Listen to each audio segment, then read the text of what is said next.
Welcome to the Lancaster City Council meeting. City Clerk.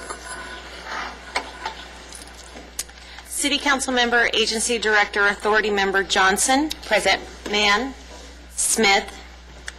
Here. Vice Mayor, Vice Chairman Christ. Present. Mayor Chairman Paris. Here. We have a quorum. Thank you. Motion excuse Mann. Second. All in favor? Aye. Vice Chair Christ. We don't have a quorum for the Housing Authority. Correct. Okay, we have Pastor John Metters from Christian Life Assembly who will do the invocation. Let's stand for prayer. Lord, we thank you that on the walls of these chambers it says, "In God we trust," and that we can verbally proclaim our trust in you. And so this evening I pray that you would give our council members wisdom and direction, that you would guide the conversations in this hall tonight, that everything would honor you. Father, I also pray for our city, that you would protect our city, those who serve us so well, Lord God, that you would be with them and give them strength. And Father, we give it all to you in Jesus' mighty name. Amen. Amen. Thank you. Councilman Smith, you want to do the flag salute? Yes, please place your right hand over your heart. Ready, begin. I pledge allegiance To the flag of the United States of America and to the republic for which it stands, one nation, under God, indivisible, with liberty and justice for all. Thank you.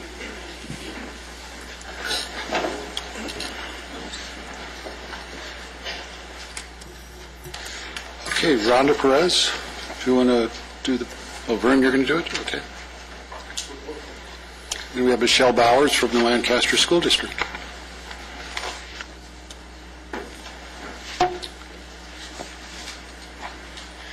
Well, good evening. We have a brief presentation today. We have a deal that we're working on, and we really kind of wanted to explain it. It has a lot of moving parts. It's not that complex, but it's a combination of something the city will be doing and parks will get, and that the school district will benefit too. We just kind of wanted to walk through it very briefly tonight. I'll begin the presentation by telling you what the deal is, and then I'll be followed by Michelle Bowers, who will tell you what interest the school district has, and then we'll finally end up with Rhonda Perez, who will tell you what the Parks and Recreation and Arts Department will get out of it. Okay, this starts off, we have a piece of property out in the Lancaster Maintenance Yard that is the subject of a 99-year lease that the school district has.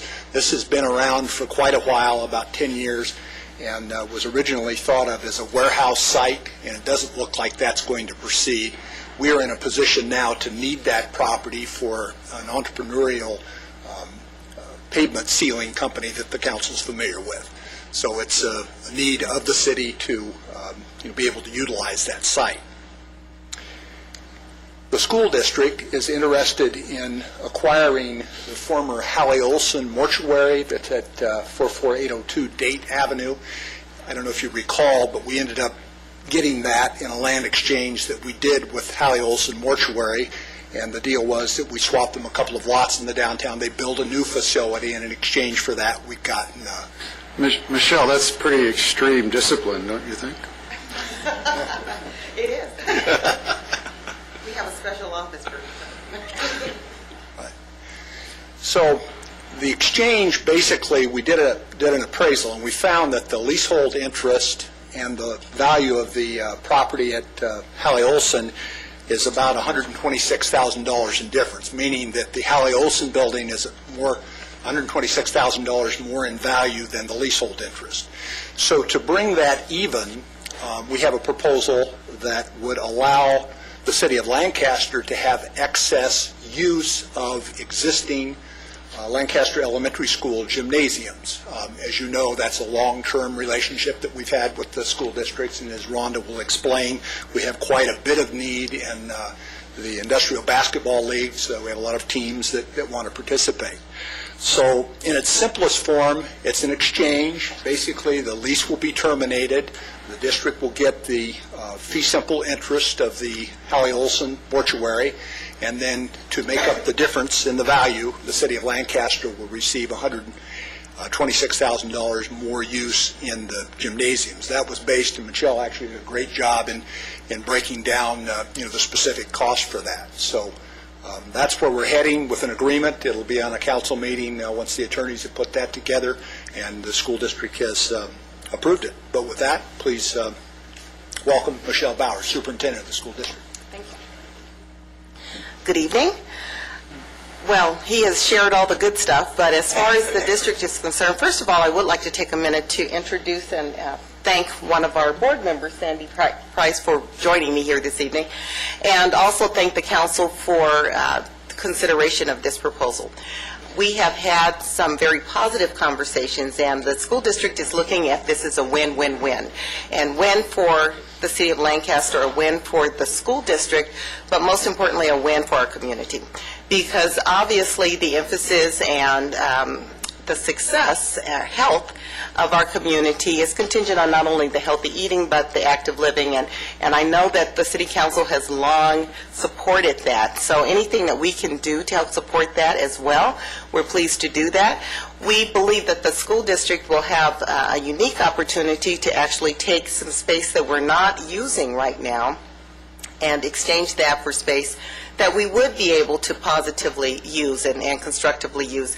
Not that we have any finalized purpose for that facility at this point in time, but it will allow us to do some expansion and provide some programs and or services and hopefully things that will help access our community to some community-based services or programs that are going to ultimately improve student learning outcomes as well as overall living. So we're excited about the potential here. We've entertained some things as far as a community-based service center. We've entertained a welcome center, which would centralize some of our enrollment processes and immunization processes. So we're looking at ways that we as a school district can be an integral part of our community and make access to the educational services much more efficient for our community, and we're very excited about the conversation. So we look forward to some very positive things. With that, Rhonda Perez. Good evening, Mayor Paris and Council. It's my pleasure that we get to utilize the gyms in an excess capacity as a result of this agreement. We currently, this past season, had to turn away several teams because we didn't have the capacity to accommodate them.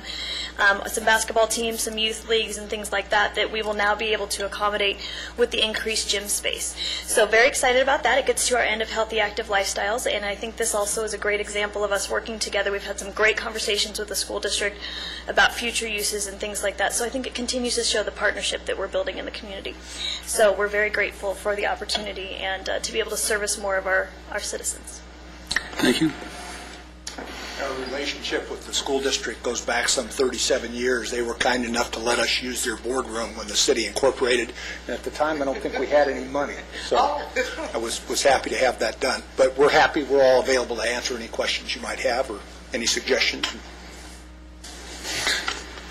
I like the concept. I like the idea of us doing more and more joint partnerships together. I think that we should be exploring what to do with, what's the school on Jay? Parkview? Parkview. I mean, that has to be restored. I think that we might be able to do that together with them. So I like the way this is growing. The other thing I think, Michelle, we should be thinking about is, you know, that beautiful building they're using to store stuff because it's not earthquake proof? Yes, our warehouse. The warehouse. We really should be doing some joint venturing on that and get that back into the community. I would love to sit down and talk about that.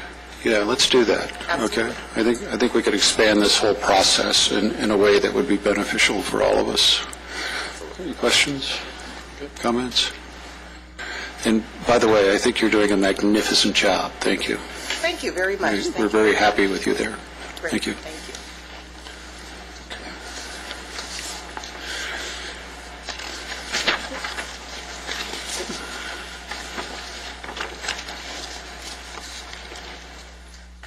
Any speaker? Oh, it's up to you.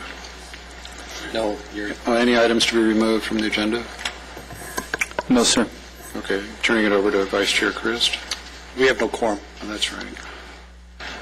You really got to get your people to show up. There's so much I could say. Into the breach. Okay, thank you.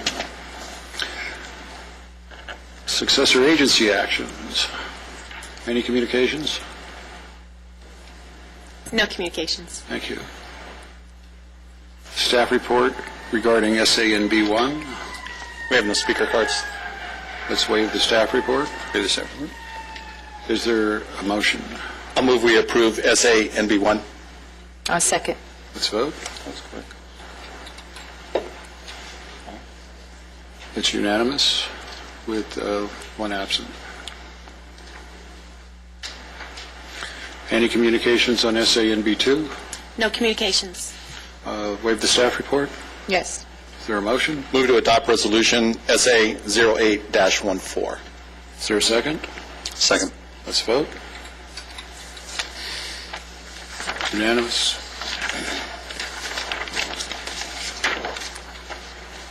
Any speaker cards on the council minutes? No speaker cards. Let's do it by voice vote. Is there a motion? I'll move that we approve M1. Is there a second? Second. All in favor? Aye. Consent calendar. Any items to... Unanimous. Oh, unanimous, yes. Consent calendar. Anything to be pulled? Okay. We're good? Any No speaker speaker cards? No speaker cards? Is there a motion? Move to approve the consent calendar as currently comprised. Second. Let's vote.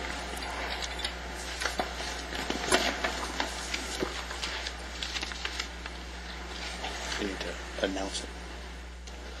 Oh, yeah, unanimous.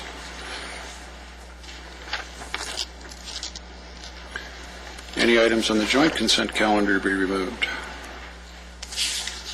No speaker cards. Is there a motion? Motion to approve JC C1. Is there a Second. second? Let's vote. It's unanimous. Boy, this is a contentious meeting.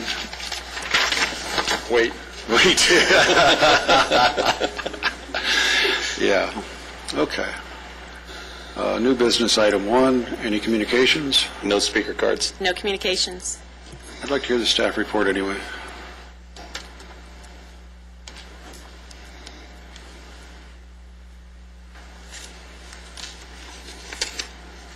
I want you to practice run.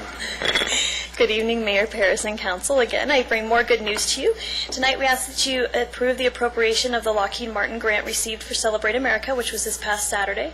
It's a wonderful program. It honors our military and our first responders.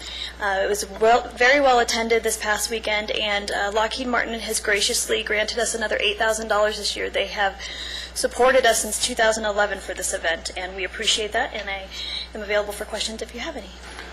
Well, our sincere thanks to Lockheed Martin. The event on Saturday, how many people? Do we have an estimate? I estimate between 15 and 20,000. It was highly attended this year. It was great weather. I think it just is really resonating with people right now, and they enjoyed the event. Great fireworks, a huge car show that spanned about 3 blocks.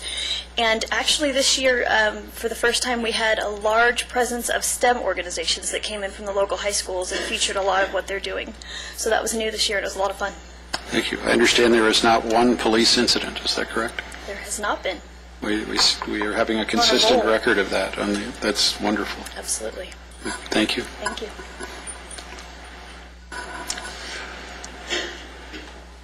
CA1? Motion to approve NB1. Second.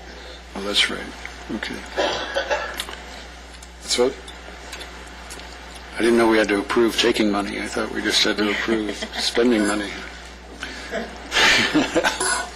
It's unanimous. All right. NB2.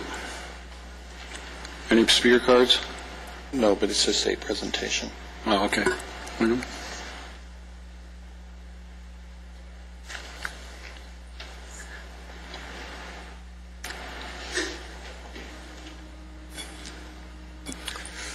Mayor Paris and members of the City Council, I'm here this evening to let you know that the City of Lancaster is going to be funded by the Southern California Association of Governments to prepare what's known as a Complete Streets Master Plan.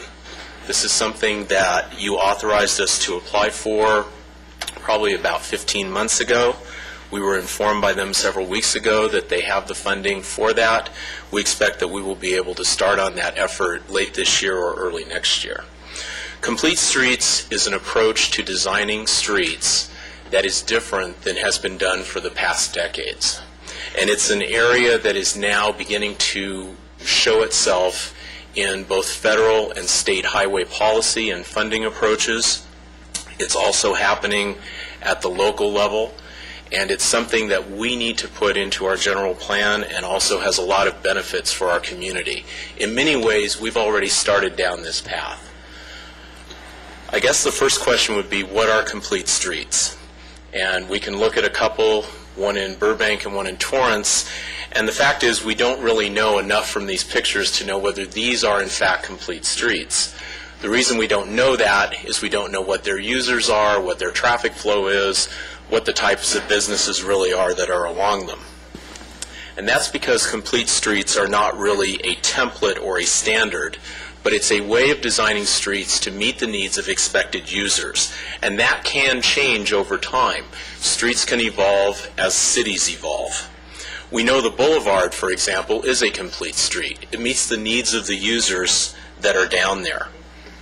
Sometimes what we might think is not a complete street may in fact be one. This is a street in Fort Collins, Colorado.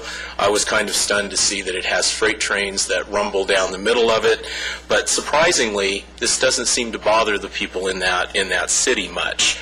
The freight trains actually have a speed limit of 15 miles an hour. This street is attracting new investment, and as you can see, it appears to work fine for bicyclists and pedestrians and also drivers. At the same time, other streets that have all the features that you might want maybe don't function that well for certain users. This street has a lot of very nicely done landscaping. It has a lot of very nicely done sidewalk. It doesn't get a lot of use, and unfortunately in some of my research here we did find that this street tends to have a high rate of collisions and pedestrian collisions also, where people attempt to cross. One of the reasons that we've got to look at a different way of doing this is for the last 40 to 50 years, our design of streets and roads has generally been based on one single metric, and that is known as level of service. And that single standard has led to some real issues, particularly when they're applied in more developed areas. It's the engineering and design professions that are really starting to look at some of the unintended consequences of this. Most of us pretty well understand the concept of what a road, a highway, or a freeway is really designed to do. It's designed to carry people at a pretty high rate of speed from one point to another. They tend to have geometrics that allow for that. They are limited in their access. They have very few or none in terms of grade intersections, at grade intersections, and generally not a lot of direct access to adjacent land uses. Streets, which used to be quite common within the United States, were really designed to provide access to local uses. You can see, particularly on the left, Brainerd, Minnesota, back from the late 1890s, or even Lancaster Boulevard from the early 1920s, how they actually provided quite a platform for development, allowed for use by a number of different types of users. Drivers, pedestrians, probably the occasional horse at that time also. But what's happened since then is we've created what are known as street-road hybrids, or STROADs. And what these do is really combine the worst elements of both of these things. STROADs may be designed for high speed, but at the same time, they often have numerous intersections, numerous traffic signals, driveways, and other immediate access that inhibits their ability to carry traffic quickly and safely. So it doesn't really function well as a road. At the same time, it doesn't function well as a street because it's not pleasant to walk along, it's dangerous to cross, and it's even difficult for people who are trying to slow down to enter driveways or other types of accesses from it. STROADs are generally expensive, they have high rates of collisions, and they tend to also repel investment. There's not as much investment that goes along them.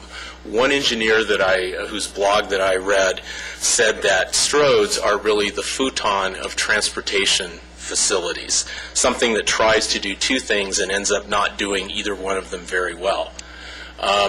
Strode is defined in the online Urban Dictionary. I was kind of surprised by that. Some of the key points: they are unsafe at any speed. This happens to be Soledad Canyon Road in Santa Clarita, classically designed in that manner. Dangerous to drive at a high rate of speed, dangerous to slow down and try to make a turn on, dangerous to kind of get back on after you leave a driveway. So we can see that using this level of service is not adequate as the only measure. What we are looking at is taking a different approach, and it relies more on dealing with the underlying factor of traffic engineering, which is human behavior. This design book actually is one of those approaches. It's been endorsed by Caltrans, would be one of the things that we would want to look at and make sure that as we design or redesign, in some cases, the streets in our community, that we are meeting the needs of the expected users. And as we do this, we want to consider at least these four factors: speed of the traffic, the safety of the roadway itself, how connected the street network is, and how productive those streets are. We know from our Safe Routes to School and Master Plan of Trails planning that high speed increases risk. If a pedestrian is hit at 40 miles an hour, they will likely die. If they're hit at 20 miles an hour, they will most likely live. So there is a great difference to the safety of people who are on foot. Often some of our most vulnerable users, the elderly and school children, when it comes to crossing streets with high speeds. Speed is always a function of design. Streets and roads have a lot of different design speeds built into them. But the most important one that I want to talk about here is operating speed. And that's the speed that most motorists will drive if they have an unimpeded condition. Operating speed may or may not match up with what the speed limit on the road is. If, in fact, the operating speed of the street or the roadway is higher than the posted speed limit, the Federal Highway Administration notes very clearly that posting lower speed limits has no effect on really reducing that operating speed. Hans Monnerman was a Dutch traffic engineer. He looked at this factor too. He said drivers pick up on the cues of the design of the road and they drive accordingly. He said quite often every road may tell a story, but a lot of our roads tell the wrong story or they tell it poorly. And that can lead to a situation where if you need to start telling people to slow down on a roadway, likely the street has not been designed in the right way. When you start getting these situations, neighbors have been known to take things into their own hands. I'm not advocating this, but it's some of the frustration that you will see come out. So design does matter. As an example, you can look at these two residential streets. Both of them are 25-mile-an-hour streets, but the one on the right is more than likely the one that people will drive closer to that speed than the one on the left. Newer streets can be designed that way. Bend, Oregon, in fact, is quite a ways ahead of California in thinking in this way, but they have designed newer streets that intentionally slow the speed of traffic. They have some provisions in their state law that make it easier for them to do this, but as you can see, both of these streets probably get you closer to the speed that you want rather than the speed that you don't want. You can do complete streets in commercial settings. The one on the right is actually in Montrose, which is a small community on the very north side of Glendale. That's Honolulu Avenue for those who are familiar with it. The one on the left is once again out of Fort Collins, Colorado. What I find interesting about that street is its width is actually 120 feet. That's the same width as our peripheral loop. But as you can see, the design of the street and the placement of the buildings along it actually create a slower environment than you would get otherwise. One of the other things that we want to take a look at in our Complete Streets 2 is how transit interacts with that. This is an example out of Las Vegas. It's actually where they are doing what's known as bus rapid transit. I know our transit agency is talking about this possibility in the future for this area. This is pretty well done. It's actually using the center of the roadway for exclusive lanes for bus rapid transit, has the advantage of only having people cross half of a roadway, doesn't impede other traffic flow. One thing that I found kind of interesting about this is that if you do this kind of thing, you really want to make it easy for the transit user or the pedestrian to easily get to your project or development. The developer of this shopping center did that really well. Across the street, unfortunately, it's filled with a parking lot and it's very hard to get to. The ironic thing is that happens to be the headquarters of the transit agency. So you would have thought that they might have designed it better, but they didn't in this case. We have our own experience in improving safety with Complete Streets approaches. Valley Central Way, about 18 months ago, was redone to create one travel lane in each direction, the addition of a bike lane. Our results have been very, very encouraging. 50% reduction in collisions on the street, a 5-mile-per-hour reduction in the speed on the street, and at the same time, a 10 to 15% increase in the amount of traffic on the street, something the developer of the center really enjoys. It hasn't created any problems for him, obviously. There's new development, new users that are looking at going there. One of the things that we learned in doing this is that there is a study that was done several years ago, and Peter Swift looked at the relationship between the width of streets and the expected number of collisions along them. And there is an exponential relationship between the wider the street and the more collisions and the more injury collisions you get along it. So there is some truth in this statement. You know, wide streets allow you to respond quickly to accidents that are caused somewhat by your wide streets. Somewhat ironic, but I think what we want to look at is an overall approach to public safety. And if we can reduce collisions and reduce the amount of injuries and reduce situations where pedestrians and bicyclists are put at risk, that reduces the load on our emergency service providers also. It's a legitimate part of looking at an overall public safety approach. The third thing that I wanted to talk about was how street systems are connected. They can be very well connected or they can be poorly connected. And unfortunately, in many cases, particularly recently, this is the approach that gets done. It makes it very hard for people to walk.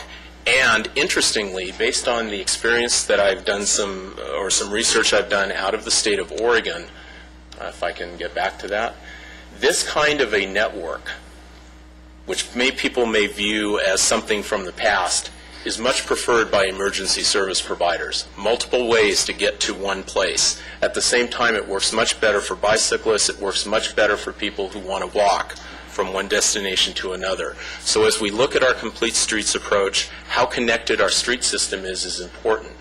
We can see this also in terms of how far someone can walk in 5 minutes, depending on the street system. The grid systems that were typical and are still typical in older parts of the United States allow for many more places to be reached in a 5-minute walk, as opposed to these kinds of approaches where you have a lot of cul-de-sacs, disconnected issues. Very well-connected street system. This happens to be San Luis Obispo, and anyone who's familiar with that knows how easy it is to walk in the community. There's a lot of connections back and forth across it. The opposite is situations where things don't connect together well at all. This is a situation where if you look at it closely, this project does not connect to this one, does not connect to this one, does not connect to this one. So, regardless of how many someone may say this was designed to be a walkable setting, it's not that walkable. And that's something we need to keep in mind as we move forward on our designs. The final thing I want to talk about is productivity. This gentleman is a civil engineer from Minnesota named Chuck Marone. He has spent a lot of time looking at this issue of how streets make adjacent land productive for the communities that they're in. And what really kind of put him on this path, and he's got a TEDx talk about this, so I won't spend a lot of time on it, he took a look at his own community of Brainerd, Minnesota, and he compared the very same street between 1894 and 2013. And he said, how was this street able to attract so much investment at that time versus what it attracts now? And he's obviously concerned because not only does that represent a huge investment in infrastructure that the city's not getting a return on, he wonders how the city's going to pay for that maintenance in the long term. We had our own experience with that. We had a very productive street in the 1920s. Lancaster Boulevard, before we redid it, really did not act as a very productive street. But as we know, the change brought a lot of businesses, more jobs, more revenue, more activity. And that change created that economic bulge. We think this is an important thing to move forward on. It's a change of direction in some ways, but it builds on what we've already done. Our master plan of trails and bikeways, our efforts on safe routes to school planning, all fit into this overall approach. We are willing to look at different ways of doing it to achieve the best for our community. And I think that this plan offers an excellent opportunity for that. I'd be happy to answer any questions you may have. Thank you. Any questions? No, just Brian, this is a really wonderful presentation, and thank you for all the research that's been made. And Brian, you're absolutely right. When we say we've always done it this way, that's when we don't think outside the box. And that's what the city's known for, is thinking outside the box. And very well done, and thank you for educating us on this. Thank you. So what are we doing to implement? The first things that we would be doing, particularly in the master plan or in the master plan of complete streets, is adding to the criteria that our design professionals can use to design streets. We did that with the boulevard. We knew what we wanted to achieve, and we were able to achieve good results with it. I think that what we've learned as a staff is that simply because you have a street that stretches from one end of the city to the other, it doesn't need to be the same all the way along it. It needs to reflect what's happening in the land use along it, the neighborhood along it, and what the users are. If we have areas where school children are crossing, or we have areas that we want to introduce biking, or we want areas where we want to, say, work on getting some commercial buildings revitalized, there are ways to use the street to do that. Even things as simple as putting on-street parking back on a street where you don't need all the travel lanes can make a world of difference to merchants or people trying to lease buildings along it. So what's the next step? We are waiting for SCAG to tell us when we're going to get funded. We are right now working on refining the scope of work so that we make sure we get all of the things done in that study that we need to get done. But at the same time, we're not waiting for the study. We are looking at streets now and street redesigns where appropriate along these principles. Any discussion with the county on emergency vehicle access? We are actually in discussion with the Los Angeles County Fire Department on a number of factors, yes. That being one of them? Yes. Okay. Thank you. Motion to receive and file. Is there a second? Second. Let's vote. Voice? Yeah. Aye. Aye. Aye. Unanimous. Okay, CA1. Ms. Burns.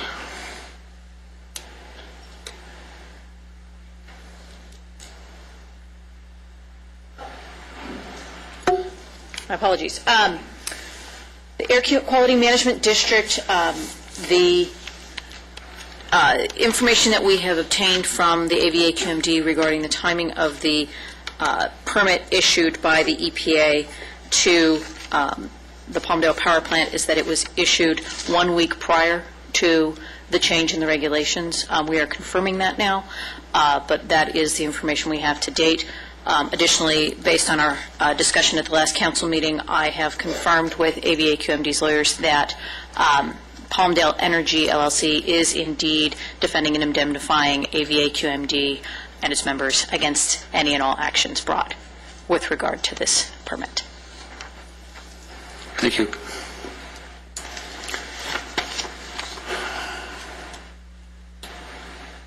City Manager, any announcements? Three. Yes. One, our November meeting happens to fall on Veterans Day, which is a holiday, and there's lots of ceremonies and such. So we will be bringing back to council for consideration at the next meeting to move the November 11th meeting to November 12th, Wednesday, November 12th, for that one meeting. And then at that point, if council has other ideas, we can certainly do it at that time, too. The Lancaster Jethawks are in the Cal League Finals again. They beat San Bernardino 3-0. They'll be in the finals, so that's good news. They've already won one Cal League championship a couple years ago. Lastly, as the mayor talked about, Celebrate America was a wonderful event. Kudos to the staff and especially our sponsors who really helped with that. We have a short video to show, with your permission, on Celebrate America. I don't know that it does justice to the number of people there. We tried to put crowd shots in, but it's a lot of individual shots. But it was a lot of fun. It was the best one we've had.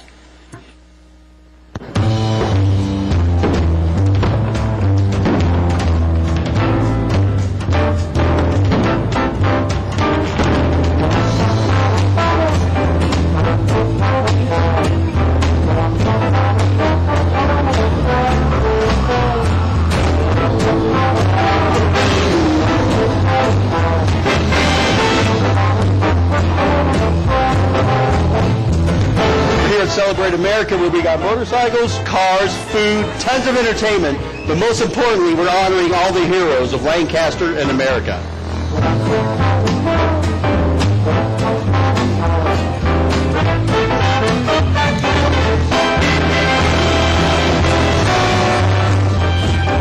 Herbie kind of looks like Alice Cooper or Slash, huh?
Were you going to give the report on the trailer park?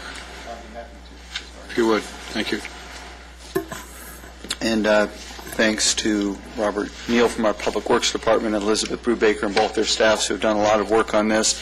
As you recall, for the edification of folks in here, we had an issue brought up to the council last meeting on Desert Palms Mobile Home Park.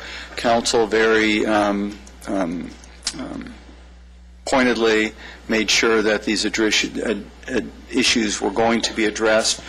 I put them in three categories. One is water issues, which was the most troubling of all at the time. We did have AVEC water lab, the lab that AVEC uses, go out and test the water. We got preliminary results back just literally an hour ago, which we're going through. It looks like the water quality meets the standards, but we're going to find that out for sure. The real issue appears to be that the single well there is not adequate to serve the park when it goes down. There is a second well on the property, and the owner, through working with Mr. Neal, is looking at an estimate of either making the second well operational or drilling a new well to have a redundancy. What happens, without getting too technical, and I'm not qualified for that, is that when the pump goes down, which it has a couple of times, the storage tank goes down and there's mud and such at the bottom of the tank. When the tank is filled back up, that flushes through the system, and that causes strain on the pump and again, the water gets is not very clear. So they're looking at that. We have made sure that code enforcement, Ms. Brubaker herself went through the park in terms of, and that's the second item, to make sure that any violations of Title 25 notice of violations are issued. It's been reported to us that the water service has been continuous for the last 5 weeks. We have made sure that the owner knows that if there's any interruption service, they have to provide bottled water during that interruption of service. At the direction of council, we did ask the Los Angeles County Sheriff's Department to investigate some of the more troubling allegations of maybe interactions between park management and the tenants and complaints and such. That is an ongoing Sheriff's Department investigation. And finally, we're going to take all of this, and the City Attorney's Office is going to come up with a comprehensive list of violations and actions, place the park owner on notice that they have to correct the deficiencies in a time period which that, and take aggressive action to get the steps and gain compliance. A lot of this has been, not all of it because the water quality we just got has been communicated to the park tenants, and we will make sure that all of it gets to them. So that's where we're at right now. I know it was very important to the mayor and council, and we've spent a lot of hours, and again, I thank Liz and her staff and Robert and their staff for the good work that they've done. Thank you. Tenants happy as they can be?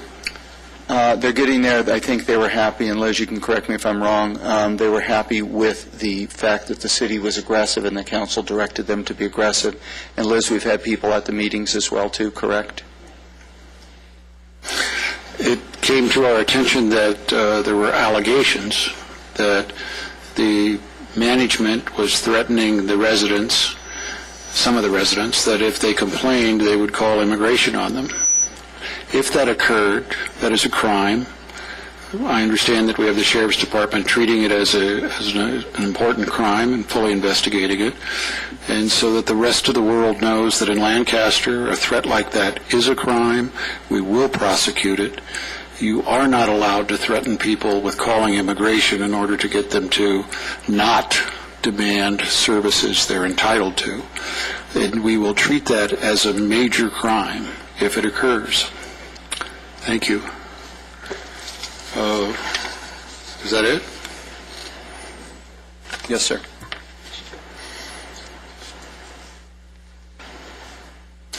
Okay. City Clerk? This is the time to address City Council, agency, and authority on non-agendized matters. Please complete a speaker card, which can be found on the back table of the council chambers. Individual speakers are limited to 3 minutes each. State law prohibits the City Council from taking action on items not on the agenda, and your matter will be referred to the city manager. Thank you. Thank you. David Paul. Thought I'd switch it up today, David.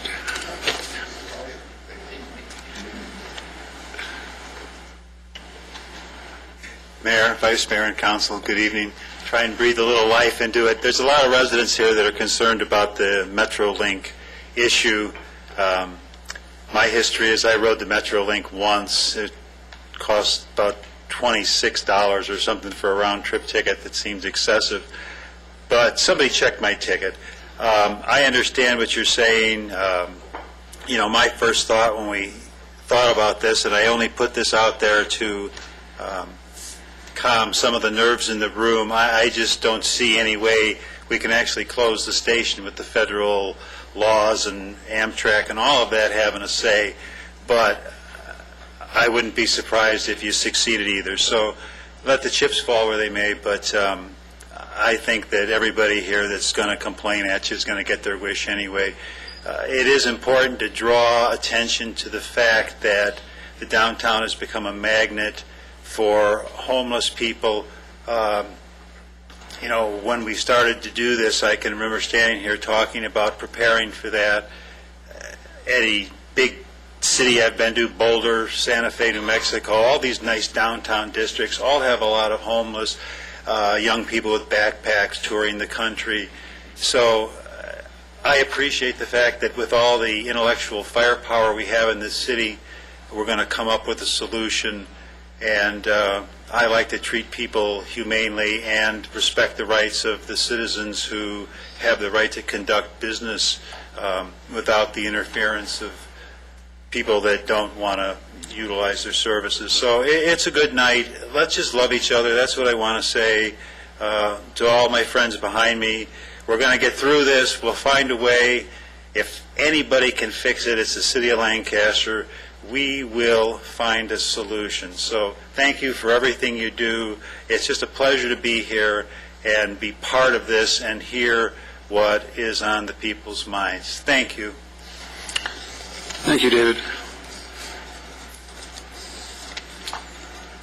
Ray Fay. 5.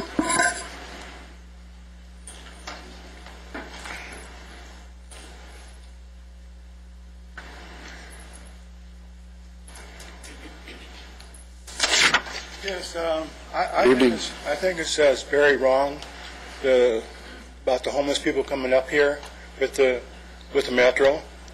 I think the metro needs to stay open. A lot of people come up here and go back and forth at the place. I think we need the metro stay open.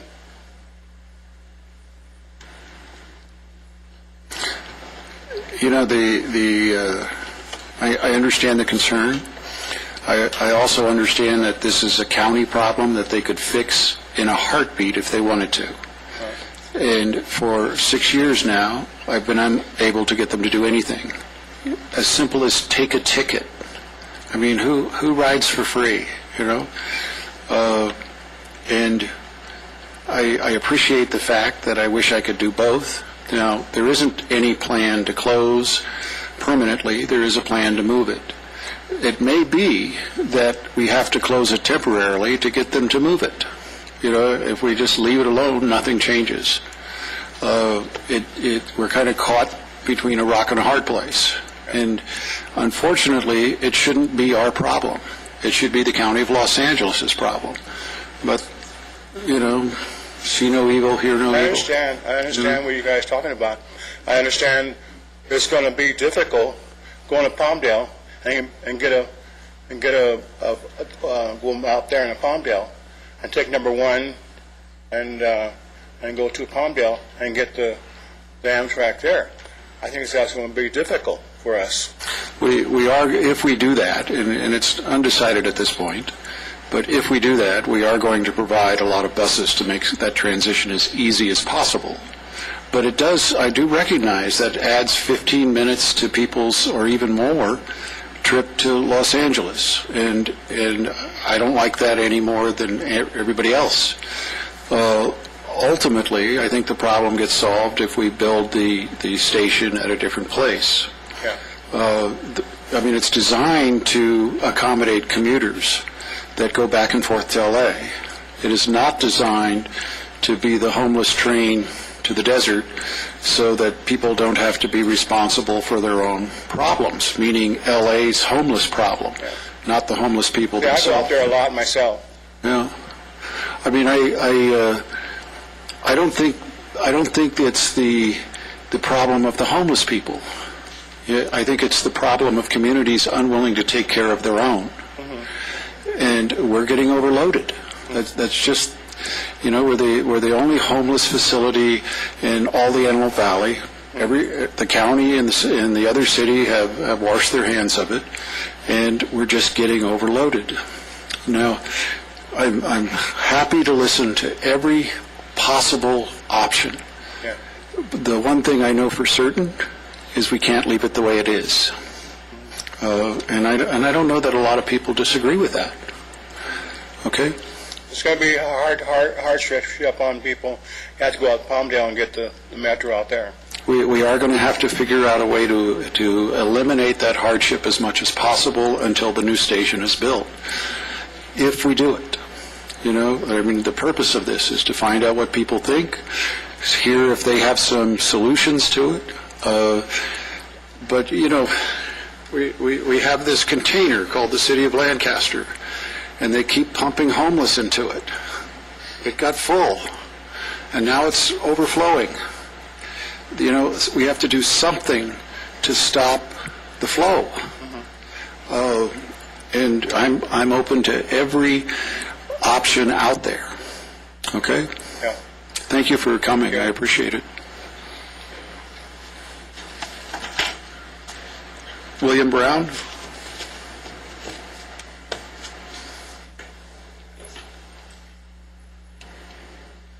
William Brown? Fran, help me out here. Sarah Saris, thank you. Could somebody help Fran and lower the microphone so that she can use it, please?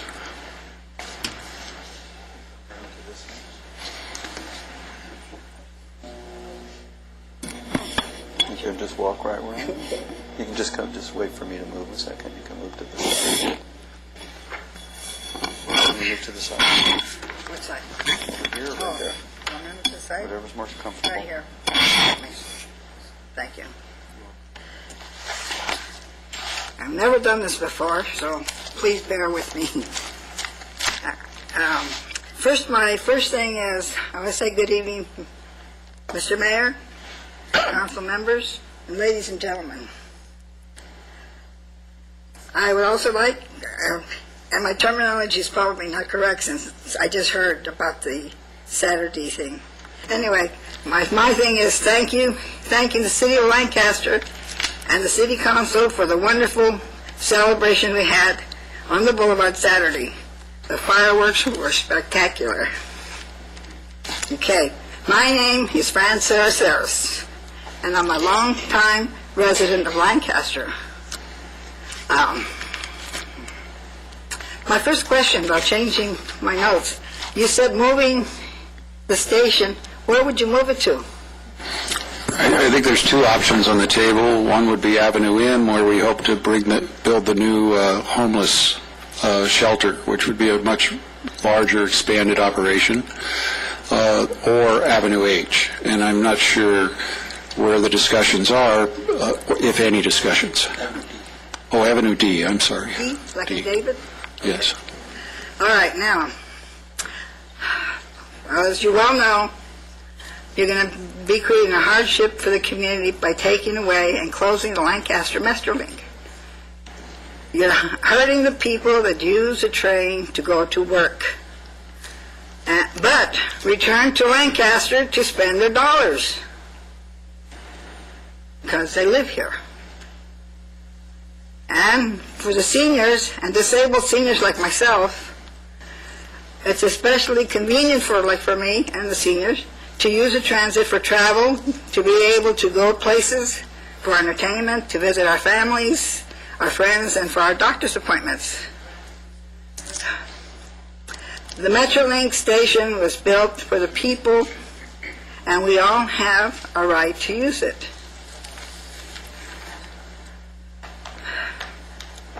Vice Mayor, Mr. Christie, mentioned that 76 homeless people or persons come on the train on a daily basis. Because here in Lancaster we have a lot of services for them to use. And this is the reason that the City Council has said they wanted to close the Lancaster Metrolink station. Let's be realistic. This is not going to be a good solution. They will still come, one way or another. Oops, are my minutes up? Oh, gosh. Why are you punishing the rest of us, 400 people that use a train for a good daily? What's wrong with this picture? What is your real reason for closing the Metrolink?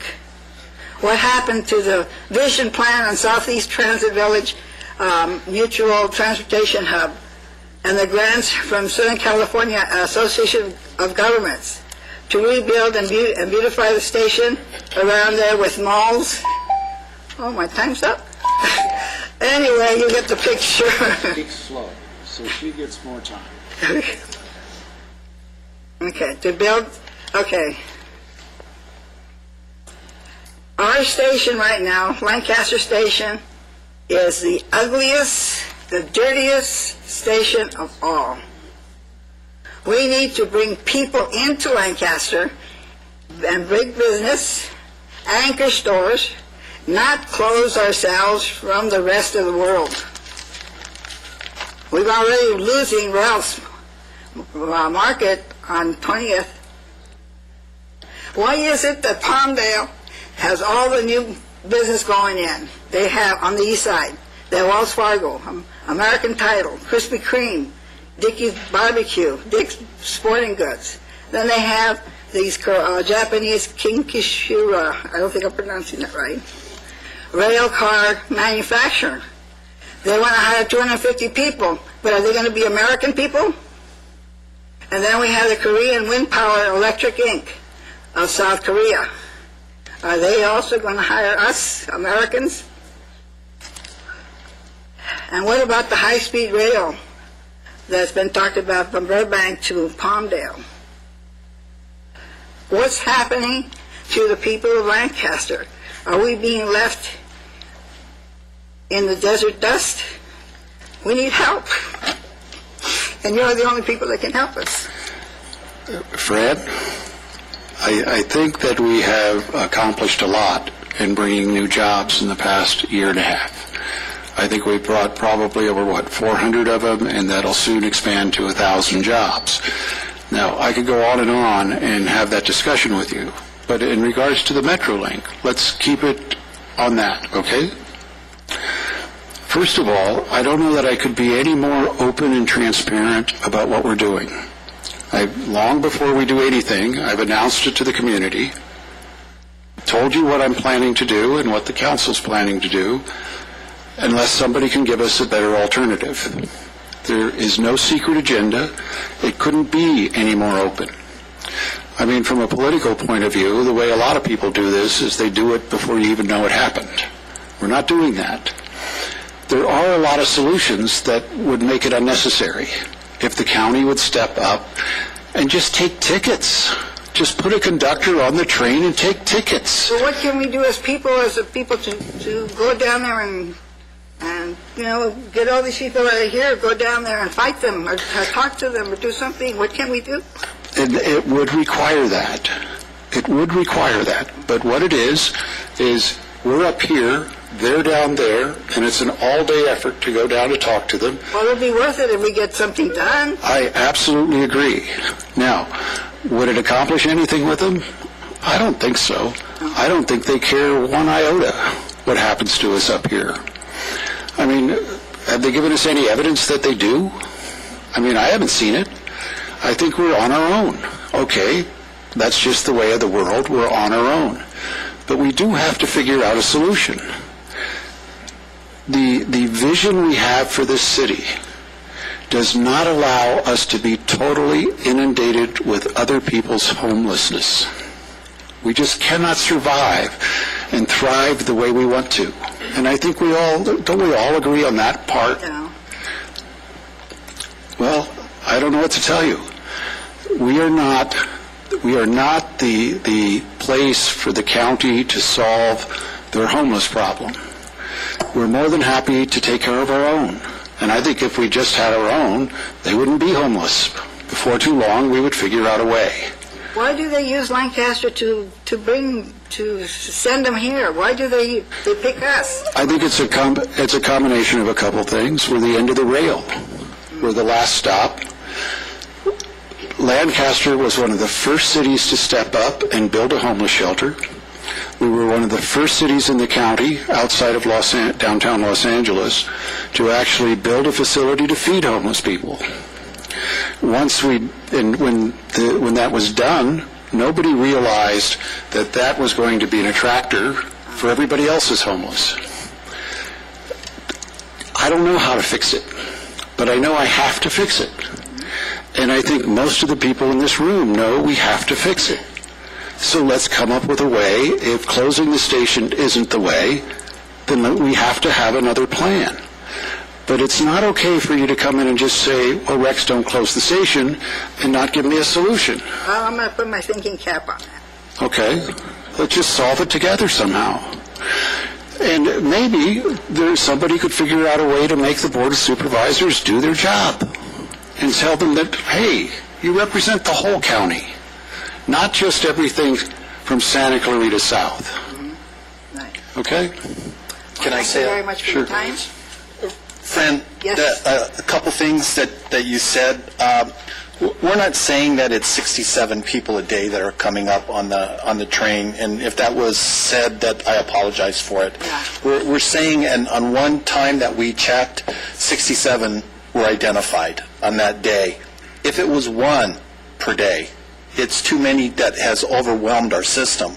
And our system, we are, collectively, our faith-based community has stepped up. They have stepped up to help us. We have tried to help everybody and move the homeless because of the overburden on our current homeless shelter.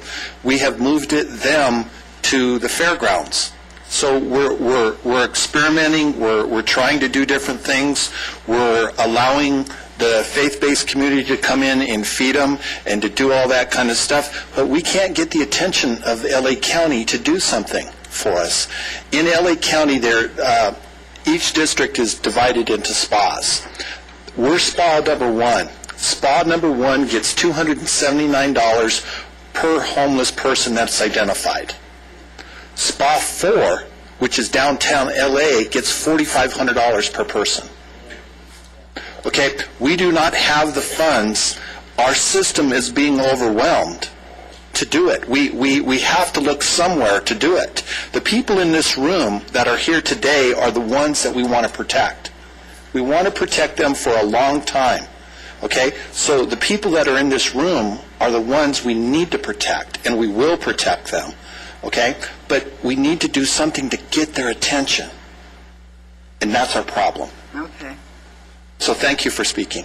Well, thank you for listening to me. Thank you, Fran. William Brown just walked in. He was wondering if he could still speak. He had already called. It's against the rules, Mr. Brown, but this one time.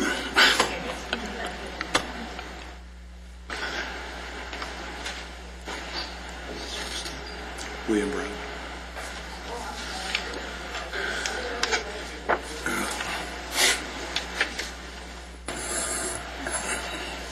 Thank you.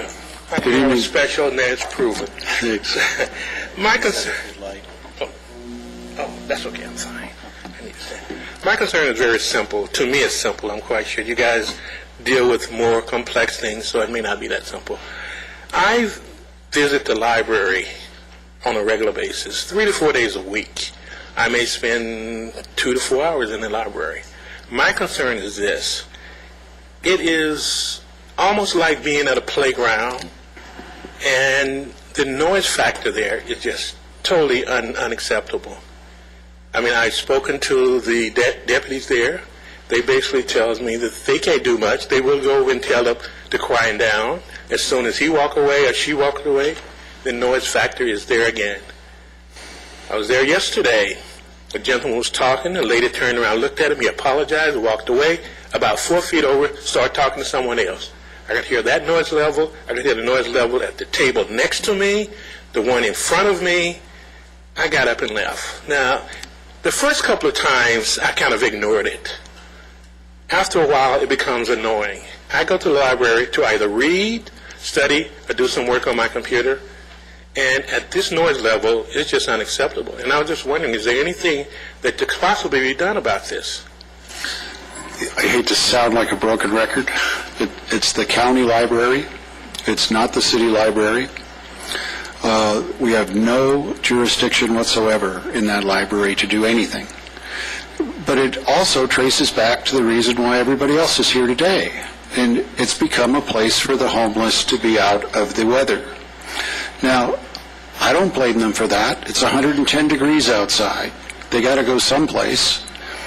But it underscores the fact that we don't have the facilities for the level of homelessness that we have incurred. Now, again, it just seems so logical to me that if the county would recognize libraries are for reading and studying, and there should be a different building for people to get out of inclement weather if there's no other place for them to go. It seems to make sense to me, but it's not happening. And it's not going to happen until the folks up here start complaining to the Board of Supervisors. I mean, you know, my mother used to tell me the noisy wheel gets the grease. Isn't that how it goes? And as far as the LA County is concerned, they don't hear us because they're so far away. Now, again, I understand the concern. I wish it was the city library. I would fix that in 5 minutes. I mean, how hard is it to enforce a no talking requirement? You violate it, you got to leave. How hard is that?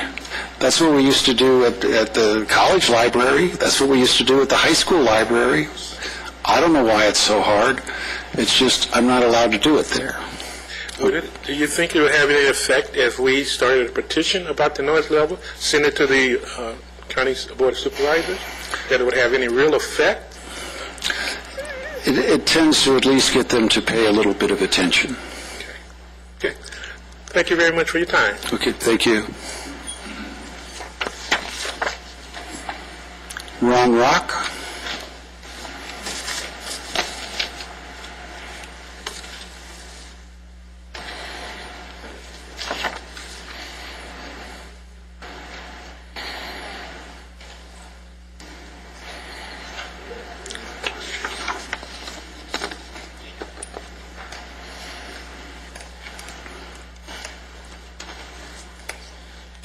Good evening. I have two cards in. Which one are you calling me on, sir? Library? You're really only allowed to have one, but... Okay. Okay. You can do well, if I'm being pretty loose tonight, so... Okay, I'll take advantage of it, Mr. Mayor. Okay. First of all, just in passing, I want to congratulate the city for the wonderful job they did on Celebrate America. That was a wonderful event, and I noticed that being a volunteer at the Sheriff's Department, I'm temporarily away from there. I was at the event, and I noticed that how wonderful the people are and how they get along together. That's a wonderful thing, and the fireworks were exceptional. They were so different this year. I don't know if you got somebody new or not, but they were just very different and wonderful. I noticed it immediately. The fireworks were terrific.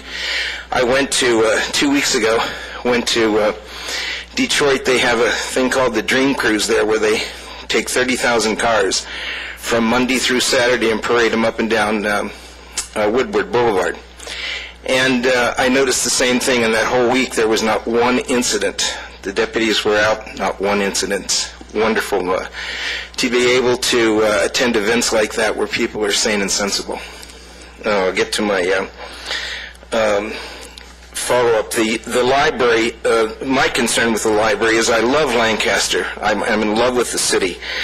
And my problem with the library being the way it is, and Mr. Brown really said a lot about what was going on, so I don't have to reiterate. But my concern is what happens when people come into town to look at being future residents of Lancaster, and they're going to the schools and they're going to the library to see what we have to offer, and they see the way that people behave in the library and outside the library. It's just such a bad, it just makes us look so bad. And that's one of the big reasons that we need to do something about that. There are grown-up kids running around in that library. There are adults talking loud, and they won't keep quiet if you ask them to keep quiet. I use the library as well, and that's the problem. It is a big problem. And I, along with Mr. Brown, I think we'll go and see if we can talk to the supervisors or petition them and see if they can do something for us. So that's what I'll do. The second agenda is I got this thing called necroticious fasciitis on my foot, and it put me in the hospital for about 4.5 months. And I'm not used to being down on my back. I'm used to being out and around. And I said, why did I have this, and what good is coming from it? Well, what good came from it was I met a wonderful group of doctors at Avor's Medical Group that's actually saved my life. They saved my leg, and they saved She didn't get the message. Okay. And I've been very grateful to them, and I found that I don't have to go to Los Angeles for medical care, and I don't have to go to Fresno anymore. This group is having a car show for the very first time. The doctors are car enthusiasts, and they would love to see your Audi R8 there if you'd like to attend. And I've sent a couple of notes over to you, and I know you're busy and you didn't get them, but When is it? it's September 20th. And they'll even waive the fee if you would. I could probably pay the fee. And they're going to have there's going to be some Aston Martins, the doctor's Aston Martins, and the higher-end cars, and we're all going to get to look at them and enjoy them, and we'd sure like to have your R8 there to enjoy as well. I can get the car there. Okay. I'm not sure I can get myself there, but That's I can fine. get the car there. That's fine, but we'd love to show it for you. Great. Thank you very much. You're very welcome. Thank you for the invitation. I have a brochure here, and I'll leave it with you and the council members and any of the council members that would like to participate or come over. Thank you. We won't even make you bring it up to me. I'm sorry? We won't even make you bring it up to me. Okay, great. That's great. Thank you, sir. Okay. Are you going to get better? Yes, it's I got lucky. I went to the hospital 12 hours before I was about to die, and I didn't even know it. So the doctors over there, the hospital was great. I can't say enough about Antelope Valley Hospital. They've got a new group over there, and they're wonderful. The food is great. The nurses are great. The doctors are fabulous, and we're very lucky to have these people in town. And Dr. Justin Heller is one of the experts in this fasciitis, which is a very new disease that happens. It's a skin-eating bacteria. And he's one of the experts in the country, and we're very lucky to have him here. Yeah. But yes, I'm going to get better, and I'm going to be back out in the volunteers. Great. Thank you, sir. Mr. Bozigian, would you mind putting the podium back up all the way? Thank you, sir.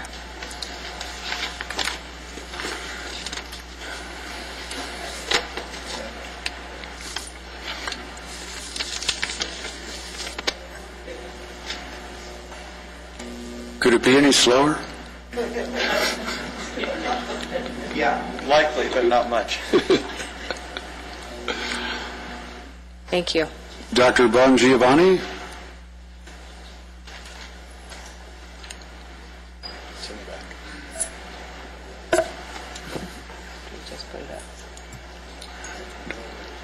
Right after we put it back up. 100% sure that was...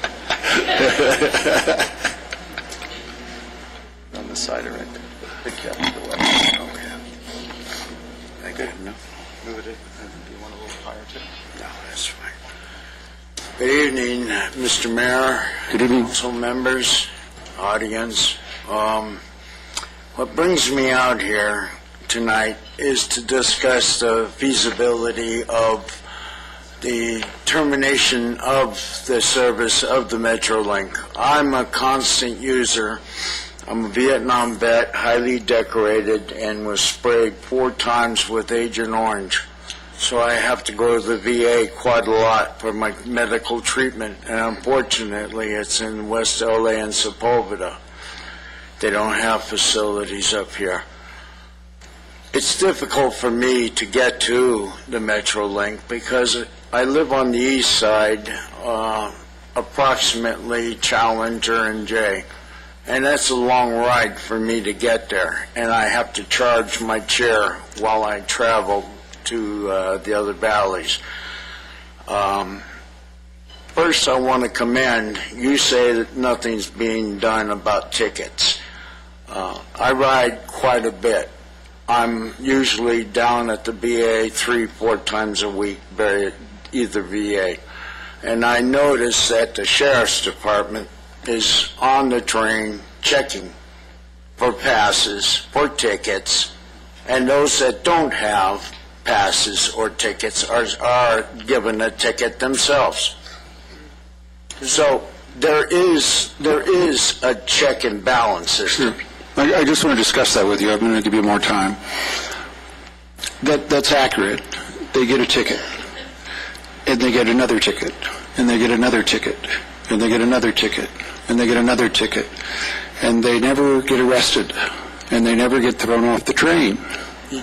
Your Honor, that is incorrect. That's what they tell me. I work a lot with the homeless people, and I know a lot that have been arrested and done time for their tickets, and I'm sure the Sheriff's Department can bear me out on that one. Now, I want to also say our country was formed on pioneers coming across the country. They didn't have Motel 6 to stay in. They didn't eat at Denny's. They didn't have ballets and other assorted people to take care of them.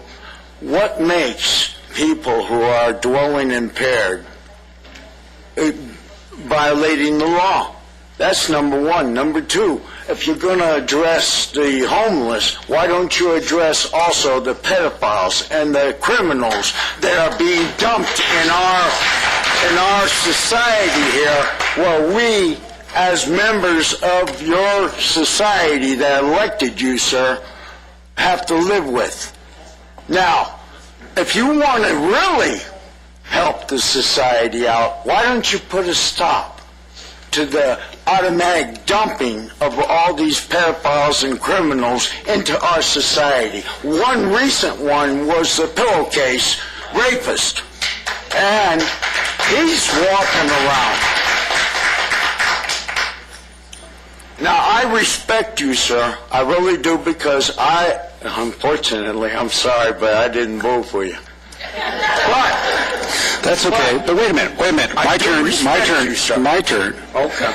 You know, the person in the center of the room that's clapping the loudest, he is the one that was leading the charge when I was supposedly violating people's constitutional rights, meaning the people they were dumping up here, the criminal element that they were dumping up here. You know, you can't have it both ways.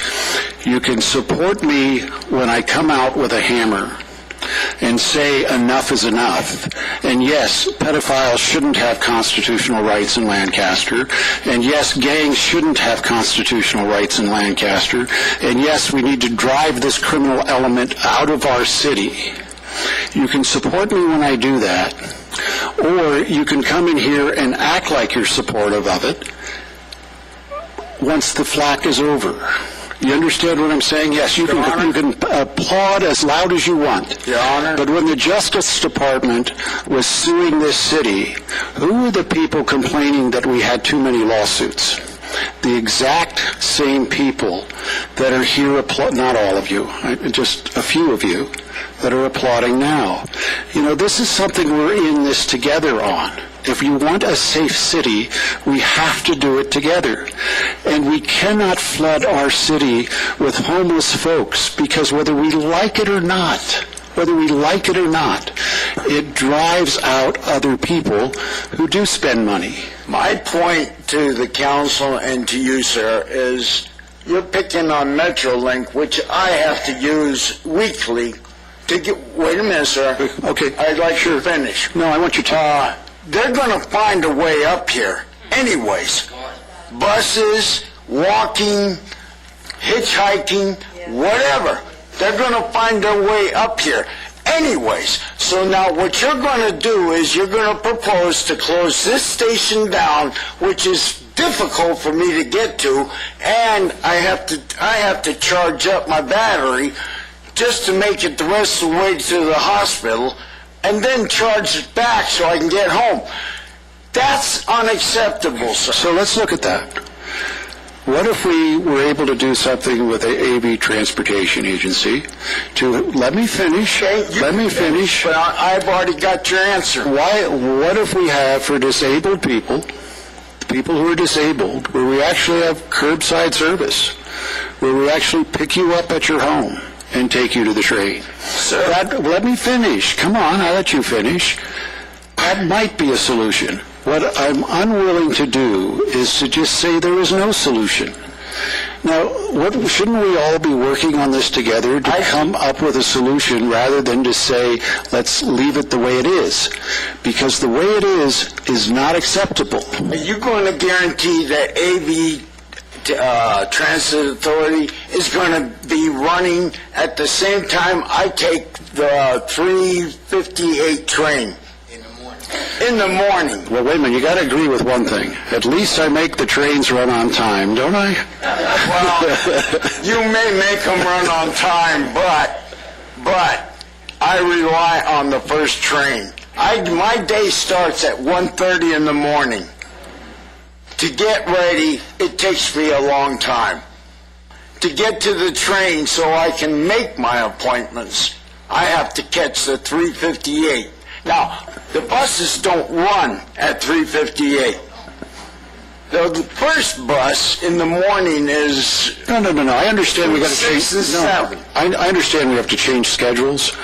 And I also think that for people, especially people in wheelchairs, that we do have the ability to pick you up on time and get you where you need to go. We even have the funding for it. We are able to do that. All I'm suggesting is that it's not a question of closing it and abandoning people. It's a question of what is the best way to solve this problem. And you and I may disagree that there's a problem, but I am the mayor, and the mayor perceives homelessness in this city as a problem. Now, how we best fix that is what I'm willing to work with people on, and I'm open to doing. You're never going to stop homelessness. Homelessness is here to stay. First of all, I don't believe that. I do not believe that in my city, in our city. To Los Angeles. I'm sorry. I'm sorry, sir, but you're scouting out facts that are not plausible here. Go down to Homeless Town, USA, Los Angeles, Skid Row. Okay. They've had homelessness there for a lot longer than we have. Sir, I would be happy to continue the discussion with you later, but we're taking up people's time, okay? Thank you. I got my answer. Fran, you can say anything you want. Access already has that service for us. They charge $2, but what's $2? It's not $2 to go to West LA. $7 one way and $7. It's more than 7. Okay. But if you can make it better, what does it cost us? Never mind. I got my answer. I don't think there's anything in this city that we all can't make better if we decide to make it better.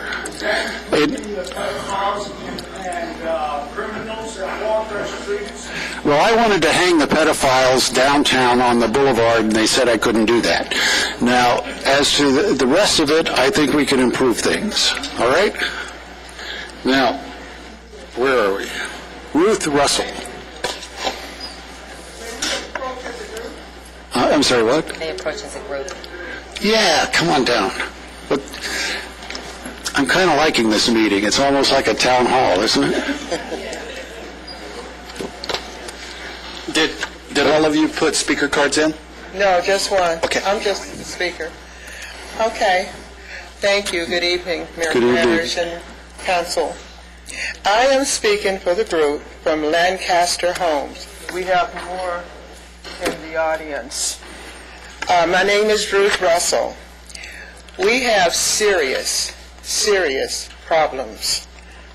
The most serious is the infestation of bed bugs, especially since the rehab construction started in the spring.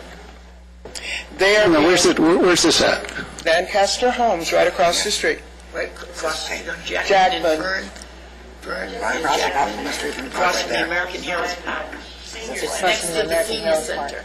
Liz, are you aware of this? Liz, are you aware of this? No, I don't even know where Lancaster Homes is. It's right by the American Hero Park. Right here next to the senior center. Right there. Right there.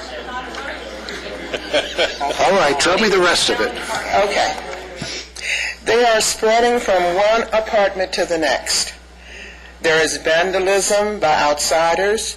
They enter over the gates, through the gates and doors. They tear down signs, roam the halls, and spread all kinds of stuff on the walls. There have been reported drug sales. We met last year with Housing Security. We're under HUD. They felt our concerns were minor since, in their words, we have not had... No, I don't want it. We trust you. We trust you. Thank you for bringing it. We trust you. They felt our concerns were minor since we had not had a murder. An email was sent to Supervisor Antonovich, and his reply was that these concerns should be presented to you, Mayor Parrish, and the council. And they are forwarding a copy. Is this a county building? They are forwarding a copy of that email to your office. This means that this council has the authority. Wait a minute. We just might. Isn't that a county facility? Yes. It's HUD. Could you give us the exact address of the location we're discussing? 711/733 Jackman Street. It's in walking distance, it's in throwing distance in Lancaster. And the name of the facility is called? Lancaster Homes. Thank you. Okay, fine. Thank you. Go over and inspect it. And if people are having to live with bed bugs and all this other stuff, arrest who you have to arrest. I mean, I don't care I mean, that is disgraceful. It is. It really is. I've had them 3 times. I didn't. They made me the first time one month. You know, there's not just one bed with bed bugs. It's everywhere once you get them. Right. All right. Okay, each year during our yearly reconsideration, we are given a booklet with rights and responsibilities. It states that we have a right to live in decent, safe, and sanitary housing. What we're asking, what we're requesting, is prompt consideration and a resolution to these valid resident complaints. I'm ashamed that is happening in a facility that is owned by the county. Thank you. We will do whatever we can. Thank you. But you got to know, if it was up to me, I'd arrest that board of supervisors. And the email should be in your office. They said that they would send it to you because it was not their concern. What do you mean it's not their concern? Read the email. That's All what right. it says. And we thank you. I want to see you in 2 weeks at the next meeting, and let's see what we've done. All right? We'll be here. But we will do whatever's necessary. But you don't need to bring the bug, though, with you. Please. But I'll tell you somebody you can give them to. Should we at that time fill out another speaker card? How do we do that? Yeah, you got to fill out Yes, the card, please. but we'll be ready for you, okay? Thank you very much. Thank you. Pam West? Pam West? Oh, wait a minute, Pam. We got to take a break. Sorry.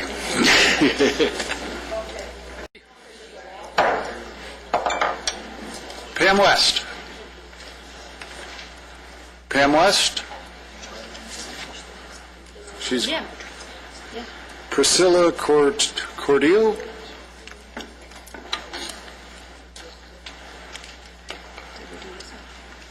Can we get the podium for her, please? It's actually a lecture. I'm too tall, needless to say. You decide, wherever you want it. Let me know. Okay. Mr. Mayor, members of the council, Lancaster citizens, I'm here because I am highly concerned about the fact that the station might be closed, not only because of me, which I use the Metrolink quite a bit, but for all the people that depend on Metrolink to go to work in Los Angeles. There are people that do not own an automobile. They walk at 3 o'clock in the morning on the streets of Lancaster to be able to catch a ride to go to work. And those are people that are working, are paying taxes, and they are living an honest life. I myself don't depend on that to go to work because I go to Los Angeles maybe 2-3 times a month, but because of my disability, it's easier for me to take the train than drive down below. I know that it's undeniable the fact that our pretty city of Lancaster has been socially polluted, infested by undesirable element. And it's very difficult to find a solution, but I hope and pray that the city of Lancaster find a way, find a solution to keep the Metrolink, because why are we going to pay for somebody that is undesirable, and we are going to be denied of the convenience of the station? It's undeniable. I have been in Lancaster for 38 years, and the city used to be so pristine, so safe. Not anymore. Not anymore. Because of all these people that have come and polluted our city. So I hope that the city finds a way to keep the station and to keep us safe. Thank you. Thank you very much. We'll keep working on it. Okay? Okay. Good. Thank you. Dan Smelser? Did I say it wrong? Selmser. Yeah, I was up here 2 weeks ago, and I was talking to you about the street signs and all. You know, I work out in the field every day. And, right. And, you know, actually I thought you guys were kind of amused by it, but that wasn't my intention. So, just in one day out there, because I have to do my job, I wrote down, like, just 12. I only made 2 copies of it, but I'll give it to you. And you guys can take a look at that. Just go maybe send somebody out to look at those. But I was talking to the other people. I brought it up at one of our meetings at work, and everybody said, yeah, you know, it's amazing. I mean, there's stop signs you can't see. There's no painting on the street. It's worn out. You know, same thing over and over again. I mean, these guys are running into this every day. Street signs with the letters worn off of them. I mean, and this has been like this for, my God, 10 years. So I don't know whether we don't have the money to put into that department or whatever, but I mean, really, it's to get these trees trimmed back, because there's like no tree trimming going on. You get to some of these intersections and the stop signs are blocked. They've got the, just on my street, you drive in and this guy's got a huge pine tree, and that's where the sign is that tells you that this is the day that they're going to do the street sweeping. You can't see that sign. I mean, new people moving into the neighborhood, they never see it because it's covered by the branches. And this is all over this city. You know, I'm not just talking about this is in the area that I work in, but the other guys that I work with, same thing. I mean, stop signs, street signs, all the information signs. The trees are just overgrown. The things are grown way down too low to the ground. It's not even safe for some of the people to walk down the people might as tall as I am to walk down the sidewalks, you know, because the branches are growing down so much. So I don't know, maybe something that somebody, whoever's in charge, I don't know if we have that department, or maybe it could be a new department, whatever, to go out and check these things out and you know, just make sure that these things are safe out there. Last thing I want is somebody, you know, T-boning me in one of these intersections because they didn't see the stop sign that was there and they're just driving along. So thought I'd bring it to your attention. Like I said, that was just one day, or well, actually a day and a half, that things that I wrote down. And but it's everywhere you go, you know. I work in one small area of this valley, so.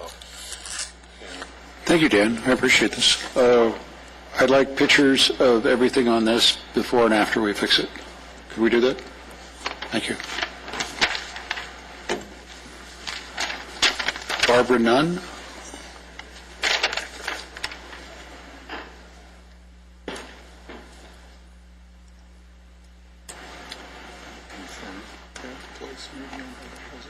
Mayor Paris, Vice Mayor Christ, and council members, thank you. I'm Barbara Nunn.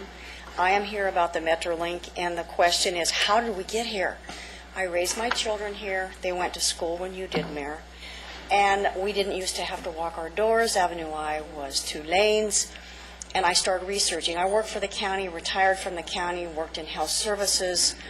And I found out a lot of things through that, asked a lot of questions. Found out that in the Board of Supervisors do different things, and then I researched how in the world did they start giving bus passes on the Metrolink to get people here. Well, I researched further, and it really started with what I found out back in New York with Mayor Giuliani and Chief Bratton, who was head of the New York Police Department, wanted to get rid of the gangs. They targeted them. They went across to New Jersey. Then they targeted the street people with these bus passes to get them out, and it worked. Chief Bratton became head of LAPD. He went with Mayor Villagrosa. They did the same thing. That's how this all started happening. Had a real estate license, and Jimmy Carter signed into law where people could get a real estate loan and really couldn't afford it. And then it escalated. Then we had this crash. So the question is, what do we do with this? I work in ministry, and I help the homeless, and I asked a lot of questions. How did you get here? Well, they gave us a bus pass. Why did they tell you to come here? Because all the resources are here in Lancaster. And the Board of Supervisors, and I'm thinking, and I haven't really checked out with our Board of Supervisors, Michael Antonovich, but the other 4 Board of Supervisors do not want these people there. They want to put them somewhere. And we are the last of the Mohegans, so to speak, without hurting anybody's feelings. And they're giving them bus passes to come here because I've talked to the homeless. That's how they got here. But they don't tell them they burn up in the summer and freeze in the winter. And Steve Baker was my daughter's Sunday school teacher years ago in the 60s. And if it weren't for him, we wouldn't have Grace Resources. They feed 15,000 people a month. We do not have the money for this, and I can understand why you're doing what you're doing.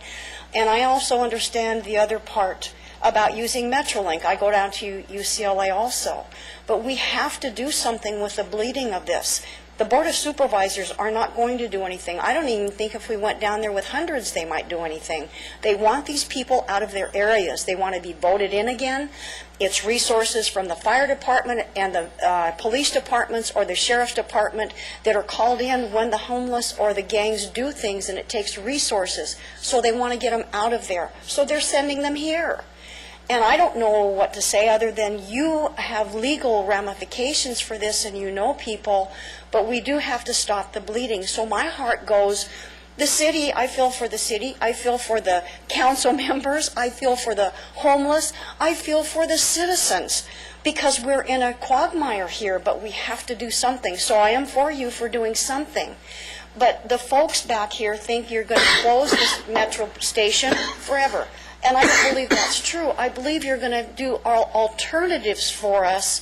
In the meantime, if there's going to be another station built, or if there's not, but some way, is there some legal way to stop these people down in the Board of Supervisors and these other council members in the cities and the nonprofit areas from sending these people to our city? You know, let's be clear about it. When we attempted to do something about it last time, we had the Housing and Urban Development threatening to sue us. We still have the Department of Justice threatening to sue us. And you are exactly right. This was a plan that was brought to L.A. by Bratton, because it did work in New York. Yes. We can sit here and be victimized by it until everybody who can move will move, leaving everybody who can't move to live with it. I mean, that's the ultimate end game if this continues. The ladies that were here because they have bed bugs in their furniture, That's an LA Housing Authority complex. The same LA Housing Authority that was cooperating with sending the rest of LA's problems up here. We are in a war here, and it is a war against Los Angeles and Los Angeles County. And it is not enough for the supervisor to say, I voted against it. It is his job to make certain it doesn't happen. And that means trading votes, it means playing politics, it means doing what you have to do to protect this community. You know, I like Mike Antonovich. I like him a lot. But his office is not doing their job because we are the recipient of these problems. They don't live here. They don't have to live with it. They don't have to see everything they've worked for beginning to show signs of crumbling. We do. And I'm not going to be nice about it. We are going to fix this one way or the other. Now, as far as the Metrolink station goes, I think we have to have transportation for people to Palmdale in the interim while we move that station. But I can't move the station. You know, LA has to do that. And as long as I leave this station open, they're not going to do a darn thing. You know it, I know it. They do not care what happens to us. I mean, haven't they demonstrated that to us 1,000 ways? You know, the veteran that was here with the flags, and he was rather passionate, but he is right. We are a dumping ground for their pedophiles. We are a dumping ground for their criminals. And until we rise up and do something about it, we will continue to be. But we're reaching a tipping point where people who can move will. And it keeps me awake at night. I mean, do you know how hard these folks have worked, how hard this staff has worked to create a community that no one's ever seen before? And they're really doing it. I mean, look what they did to Lancaster Boulevard. Look what they did on the energy. Look, they are bringing jobs here. They are working their ass off, excuse my language, but that's what they're doing. And it may all be for naught if we don't rise up together and cry out. Because when we do it individually, I got branded a racist for it. Let's be clear. That's exactly what they did. They used the racism card, and the Bratton plan kept coming. It has nothing to do with race. It has to do with community. We are the most integrated city in America. Our neighborhoods are the most integrated neighborhoods in America. We have something to be incredibly proud of. Would they like to see that change? In a heartbeat. And I'm kind of preaching to the choir, I know. But it really is a question of the quality of all of our lives. Whatever we do with the Metrolink, we will do it so it causes the least inconvenience to the people who use it. We wouldn't have to do anything if they arrested everybody on that train without a ticket.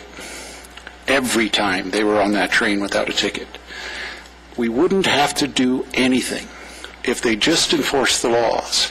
But do you really think it's an accident that people going north occasionally get a ticket? I mean, they've made it as easy as possible for people without resources to come here. Yes. And they really do not care if those people die in our desert. But you ask the deputies, they do die in our desert. Let's work on it together. We'll figure it out. Legally, can you close the Metrolink for a time? You can do that? You'd be amazed at what I can do. Well, thank God for you as being mayor.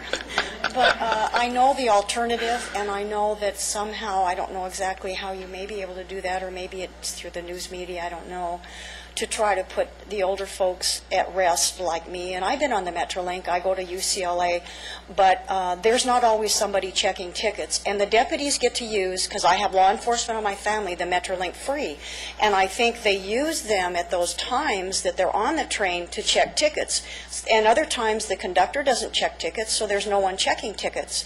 And if they keep giving them a ticket, they don't. I've never seen them throw them off the train, but others have. But I haven't seen that.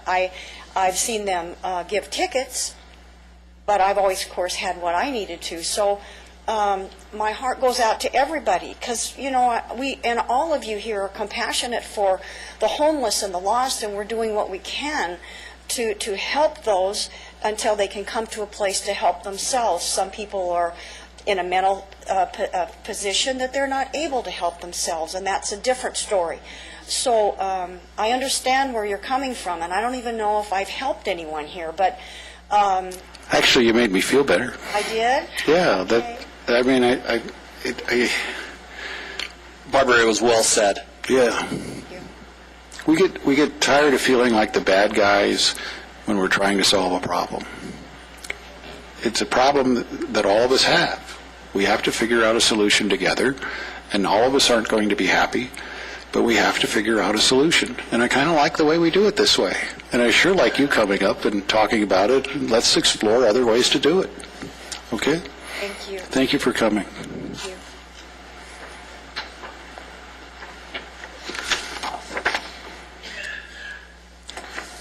Barbara. Minister Eric Hollis.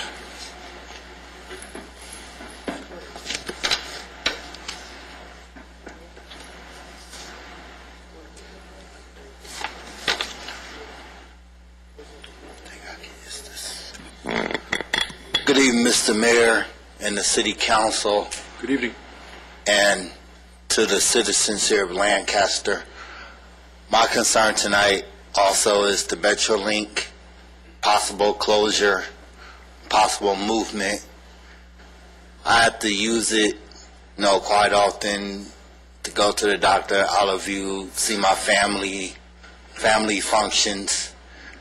And it's, you know, difficult like early in the morning because the buses, they don't run till like 5 or 6. And I'm walking down Lancaster Boulevard to make it on time. You know, it's really difficult. But then I understand also the homeless coming up here and the passes and all this stuff. But what we need to do is just maybe one day have this a big city forum somewhere and brainstorm. Don't argue. Nobody be the bad guy. You know, everybody just have compassion. But closing the station or even moving it to Avenue H, it'll be difficult because it's only one bus go over there, the number 4, and they run every hour. And on the weekend, it closes at 6. It stop at 6 o'clock. So if you coming in from LA on the weekend after 6, how you gonna get home?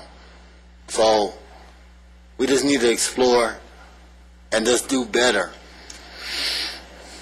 And as far as the sheriff's checking tickets, when I'm on the train, be like 3-4 sheriffs, and they check it. Yeah, they do get tickets, but I have seen people get arrested. You know, so it's just something we need to work on. And just have compassion. But we all need to work together. Thank you. Thank you. I appreciate it.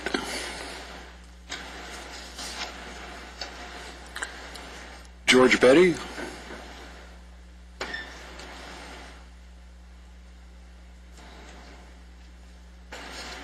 Good evening, Mayor, City Council. How are you? I'm going to add 2 cents in on what we've been all talking about right now. I believe you mentioned the fact about a possible homeless shelter at M. What's to say this is not a good option? Build the shelter, have a semi-station there. Anyone who's coming up to the shelter will be getting off. Clean up and maintain the station you have right now. Then look into possible relocating that station. It might not even need to be relocated. I see where everybody's concerned about this station staying open per se rather than move it, but they want it cleaned up. If all the homeless are down at the homeless shelter that we construct, not even coming up to this station, it's just an option. That is the hope. On my card, but no, I know that. But, yeah, and my question was about the solar panel company that made the solar panels for us in China. One of them filed bankruptcy. Is it the same company that we bought the panels from? I don't know. I don't know. Most of them were Solar City, weren't they? I'm just going by what I heard on the news media. It went bankrupt, and that all I'm concerned with is there goes the 15-year warranty. Actually, I bought the same. I'm in the same program, and all of those contracts were sold, but the warranty is still going to be good. I mean, as far as I know. I mean, Oh, is that right? Why, and if not, you be sure to come see my office, would you? Okay. Okay, thank you. Thank you. Emma Williams.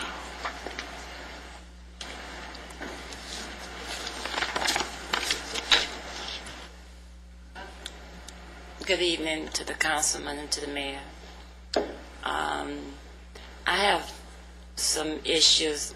I see that the Metrolink is one of the most main issues by closing the station in Lancaster. I disagree because you cannot stop the homeless. Just like you cannot stop the pedophiles or whatever they may be. They'll find a way to get here. Lancaster have done a tremendous job as far as helping the disabled and the seniors and whoever come to the city. Everybody is looking for a good place to live. So when you hear of a good place, you make your way there any kind of way that you can. They have people from down below come to the food banks because the churches and the food banks, Grace Resource Center, they accept just about anybody. They feed everybody. So who don't want to be fed? LA, I travel the Metrolink, which is a blessing. There are sheriffs there, check for tickets. They do give tickets, but sometimes there be so many people there until the sheriff, come on now, they can't reach everybody. And yes, they do give tickets. And yes, there are more tickets. It's just like traffic tickets. We get one, we get another one. But there's something have to be done. But closing the Metrolink station is a bad idea. But even if it, like you said, you are the mayor. I was very disgraceful when they didn't know where the senior was, the senior citizen at Jackman. It's right there. It's in the back door. You pass it every day. But you still didn't know where it was. That sure is... No. They have people over here saying, where is this? Where is it? You know, it's right there on Jackman. But they have other senior places. The people have to come and represent where they live. To tell you about the senior places, I'm everywhere giving information. I'm all over the place. And before I got ill, I was a volunteer. But anyway, nevertheless. But anyway, closing the Metrolink station, it's a bad idea. Now, I see buildings from where I'm looking, perfectly good buildings are closed down. Down the street, more buildings is building. They have to have more homeless shelters. The system have to check the people, see why they are homeless.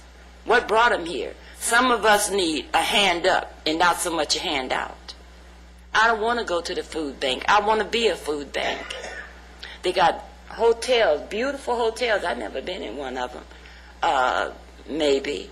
But building up everywhere. Somebody got the money. Somebody's not building hotels. They leave them empty.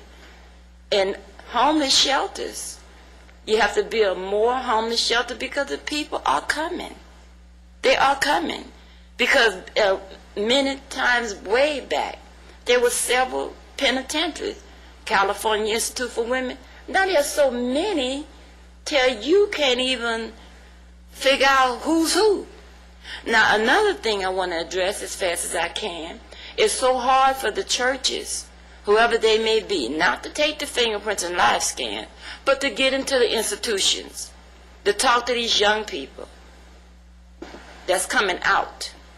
It's so hard for the churches to get in after they do the live scan. I went to Challenger Way. I spoke, and I know they said that lady lied because I promised to go back there and cook. But I'm glad I didn't because I didn't know there was 900. I'd be cooking forever. So, no, I'm serious. But I was not live scanned, but I will step up and get a live scan. But the churches, it's hard for them to get inside the institution. And we need to make some kind of provision to get these people, when they come out, something to offer them. Because they're going right back to the familiar. They're going right back to the street. Whatever their hustle was, if we have nothing to offer them. When I went to prison, they offered me what my mother did. They offered a job for when I got out. They said, where is she going to live? They offered this. But that was 35 years ago. Things have changed. They let us out on parole or whatever, probation or whatever. But we have nothing. We go to the food.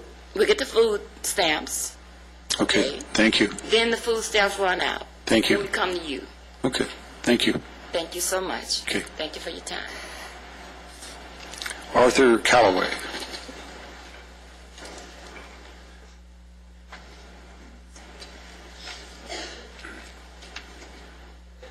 How you doing, sir, and everyone?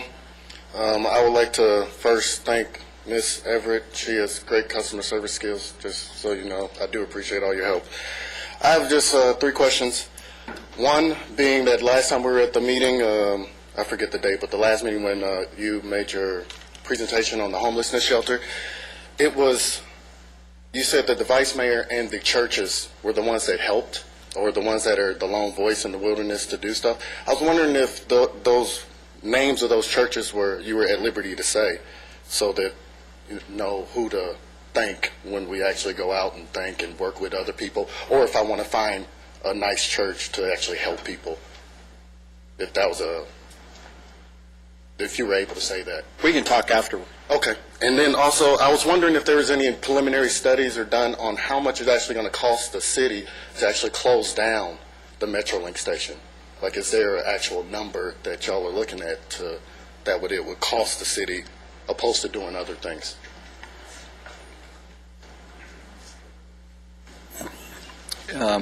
It would be difficult to ascertain that. The closure probably is not very costly at all.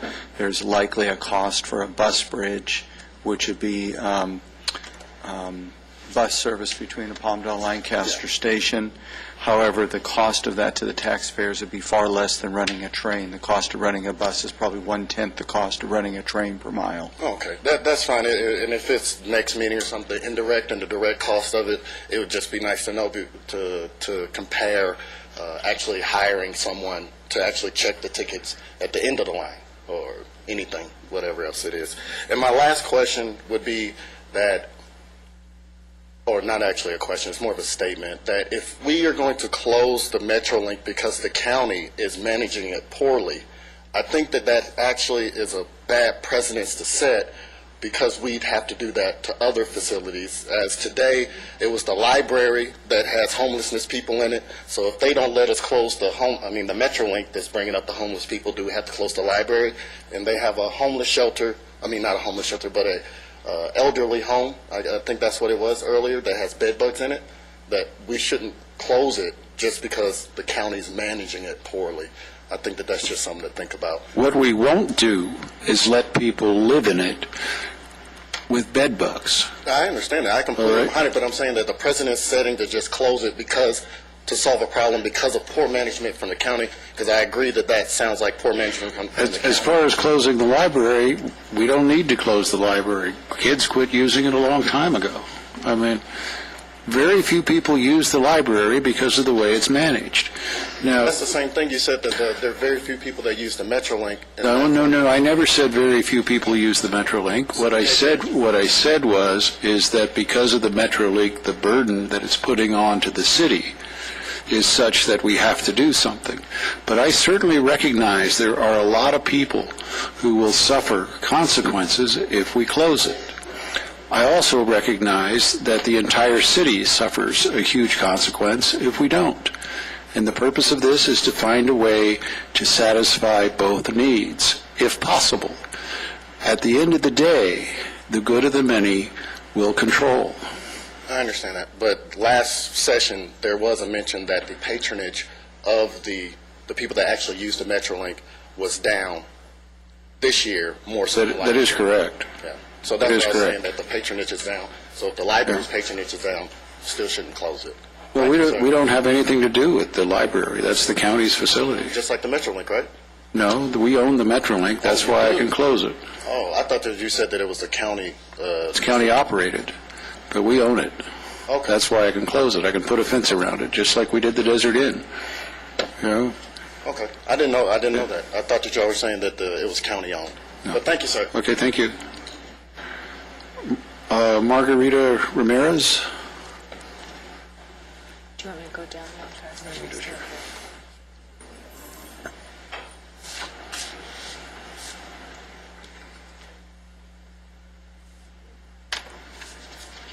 Señora Margarita, yo voy a hablar para usted en inglés, sí. ¿Ok? Y si puede hablar un poquito despacio para que yo pueda ayudarla, ¿ok? Buenas noches. Good evening.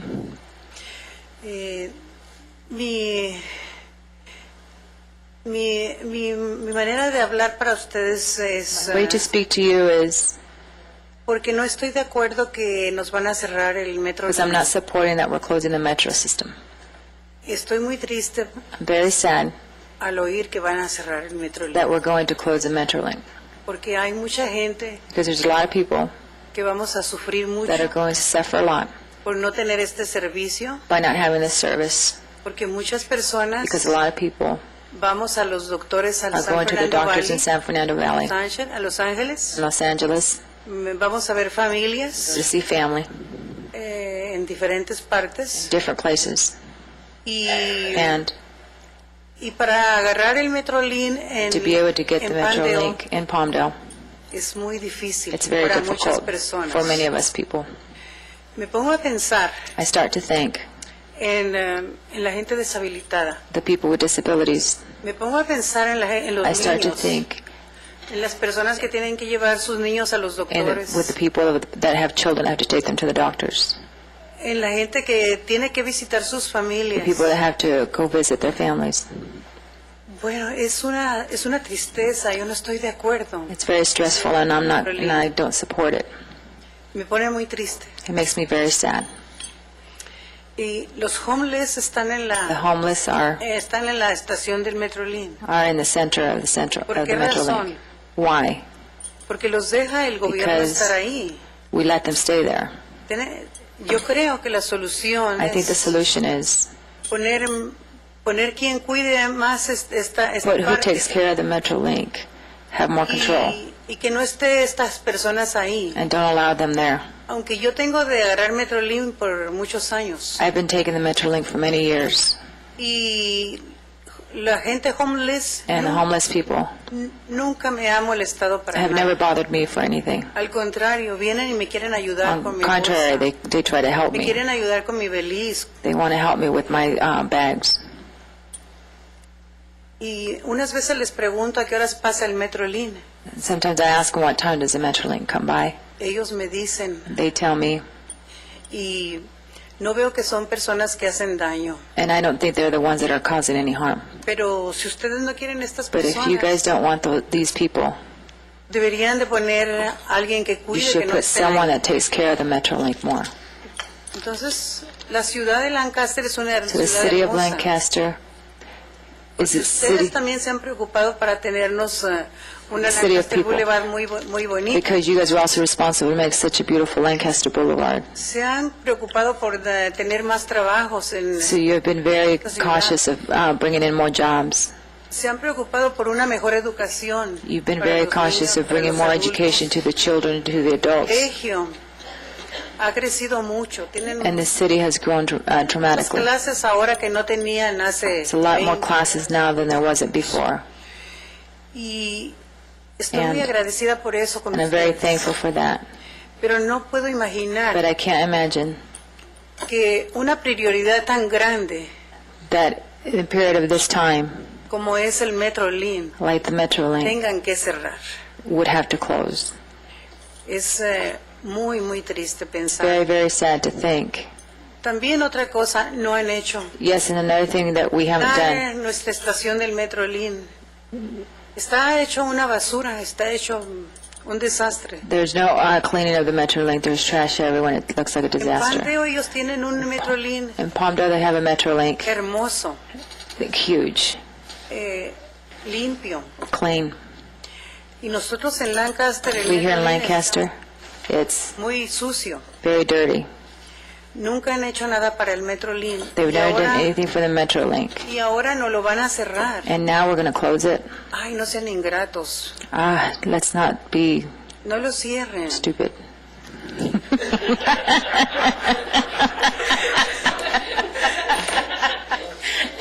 I'm just repeating. Por favor, no lo Please cierren. don't close it. Aquí están mis amigas. Here are my que friends usan here. casi todos los días para ir a We ver sus see each other every day.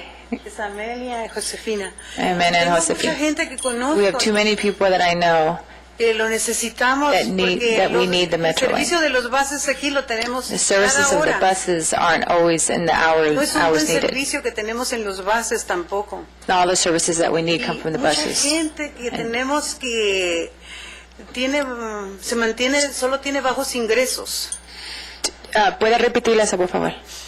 Tenemos mucha gente We have too many people que vive de bajos ingresos. that have under low income. Thank you.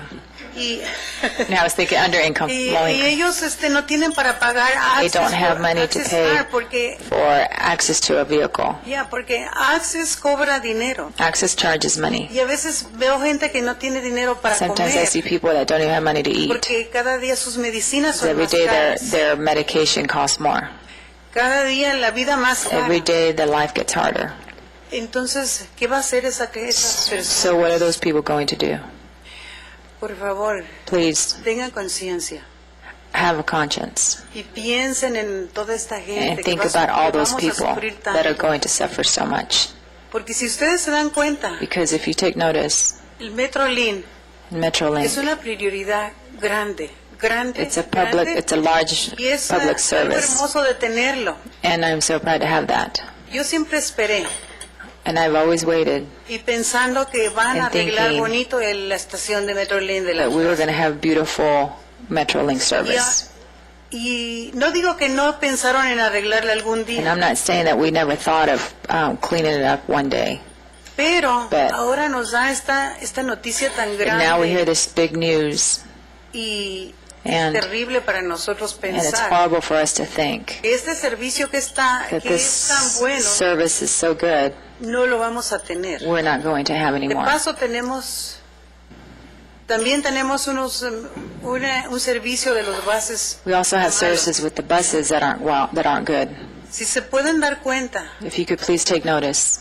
yo tengo 20 años aquí en I have 20 years here in Antelope Valley, y yo me doy cuenta que ha crecido mucho. and I've noticed that it's grown Ha tremendously crecido enormidades. Gente by vive leaps de and Los bounds. Ángeles, People that come from se Los mueven aquí a Angeles, vivir they move here to live por la seguridad que tienen, for the security renta más barata, that they compran have casas with más lower baratas. rent and lower home. Gente se prices. mueve de San Fernando Valley aquí People from San Fernando Valley live here, move here, porque todos estamos buscando una vida because mejor we're all y looking un for a better precio life mejor. and a safer area. Y ustedes han And you guys have hecho muchos trabajos, han tenido nuevos trabajos aquí, brought in many new jobs here, muchos trabajos, sí. many jobs. Y eso es bonito de ustedes That que is something trabajan beautiful unidos that you y guys work together dan todo esto. and can bring all Pero that por to favor, us. But no please, cierren el Metrolink. don't close the Metrolink. Piensen en su conciencia Please en think todos nosotros. consciously of all of us. Muchas gracias. Thank you very much. Thank you. Okay. Señor, le agradezco mucho. That was pretty good, except for the stupid part. No, that's me, stupid. Will agreed.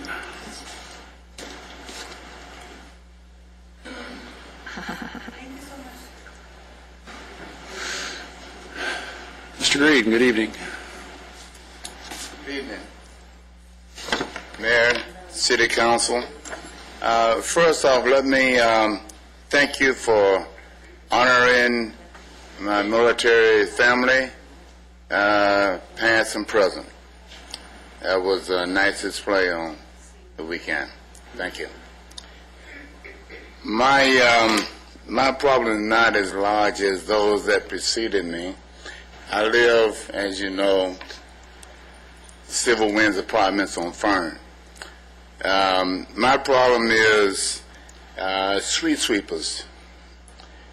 When I first moved there were somewhere in a vehicle that preceded the sweeper.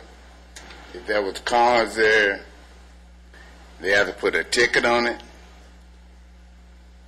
or they towed it. That ceased to be the procedure.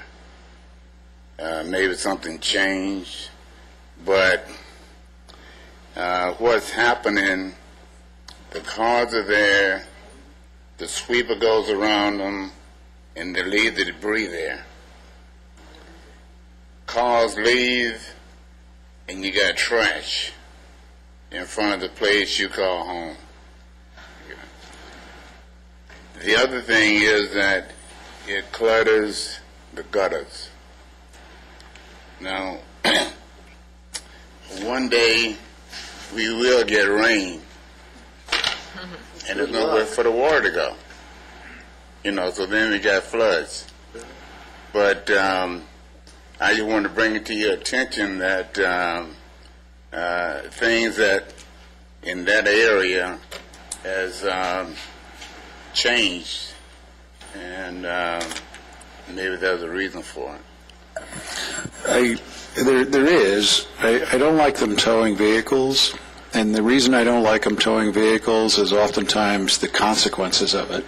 People can't afford to get them out. People lose their jobs. You have this spiraling effect that I would prefer they just ticket them, where it minimizes the impact. Now, it does screw up the streets. I'll give you that, but it's a balancing of the pain. You know what I mean? I understand. I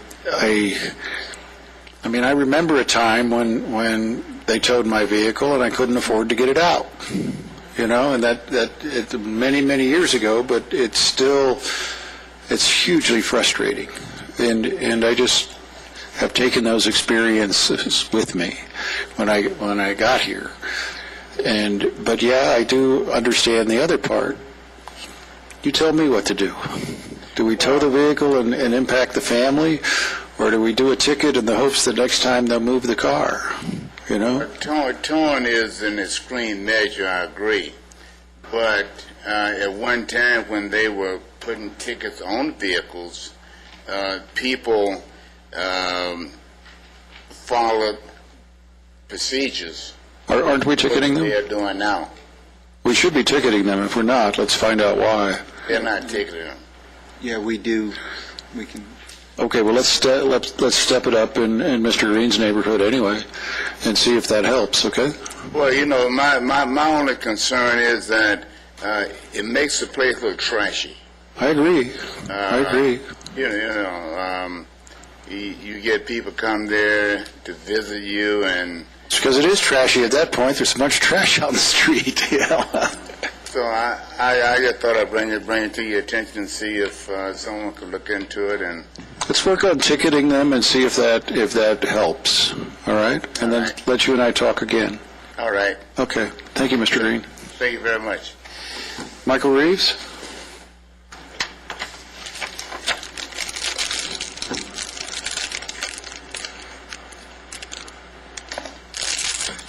Mayor Paris, council, staff, ladies and gentlemen. Actually, I wasn't going to say anything tonight. And I looked at the agenda, there was nothing going on, and then I came in the lobby and found out about the Metrolink station, so I had to turn in the speaker card.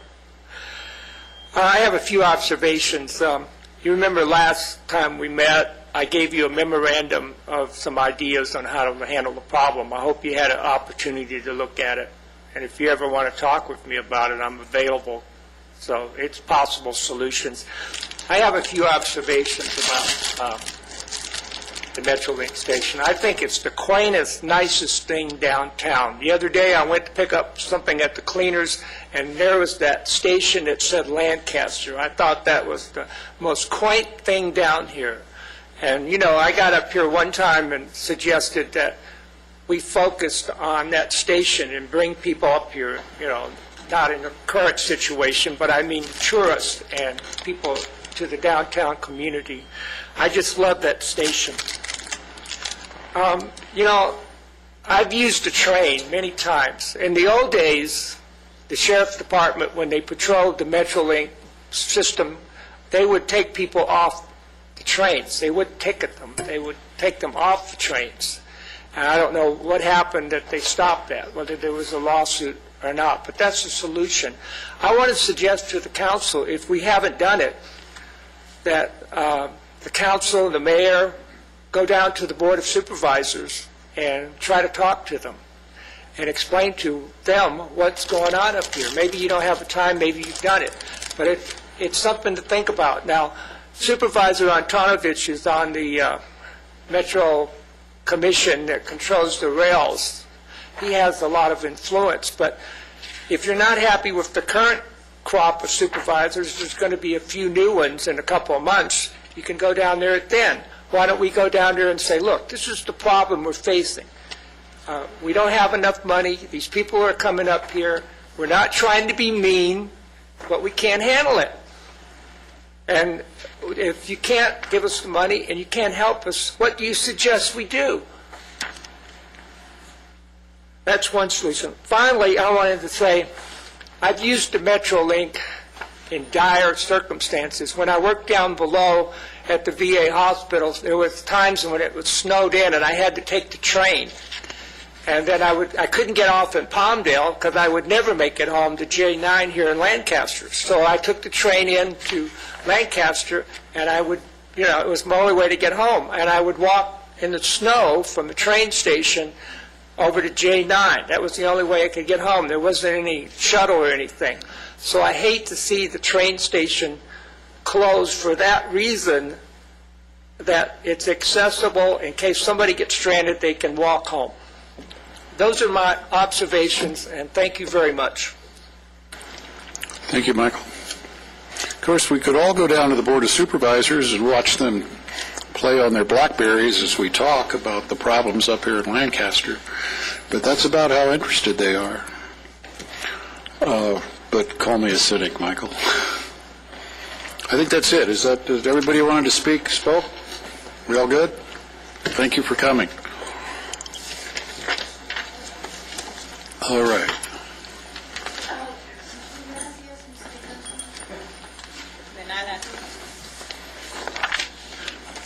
Any comments from the City Council before we go into closed session? We're having a 9/11 ceremony Thursday at the Palmdale Auto Mall for the people that have lost their lives locally. So everybody should attend that can attend. Thank you. Anyone else? Okay, we will recess to closed session to discuss the matters listed on the agenda as items numbers 1 through 11. City Attorney, you're not. Yes, in closed session, the City Council discussed item number 11 on the agenda, Reed versus Lancaster. Item number 7 on the agenda, Lancaster versus Housing Authority of the County of Los Angeles. Item number 1 item of anticipated litigation.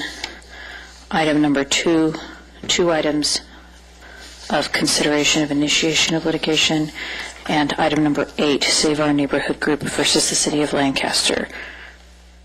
One moment. Reportable action. Council gave direction on the matter. Council gave direction to the City Attorney and staff. Thank you. The City Council meeting is adjourned until Tuesday, September 23rd, 2014 at 5 p.m. Thank you for coming.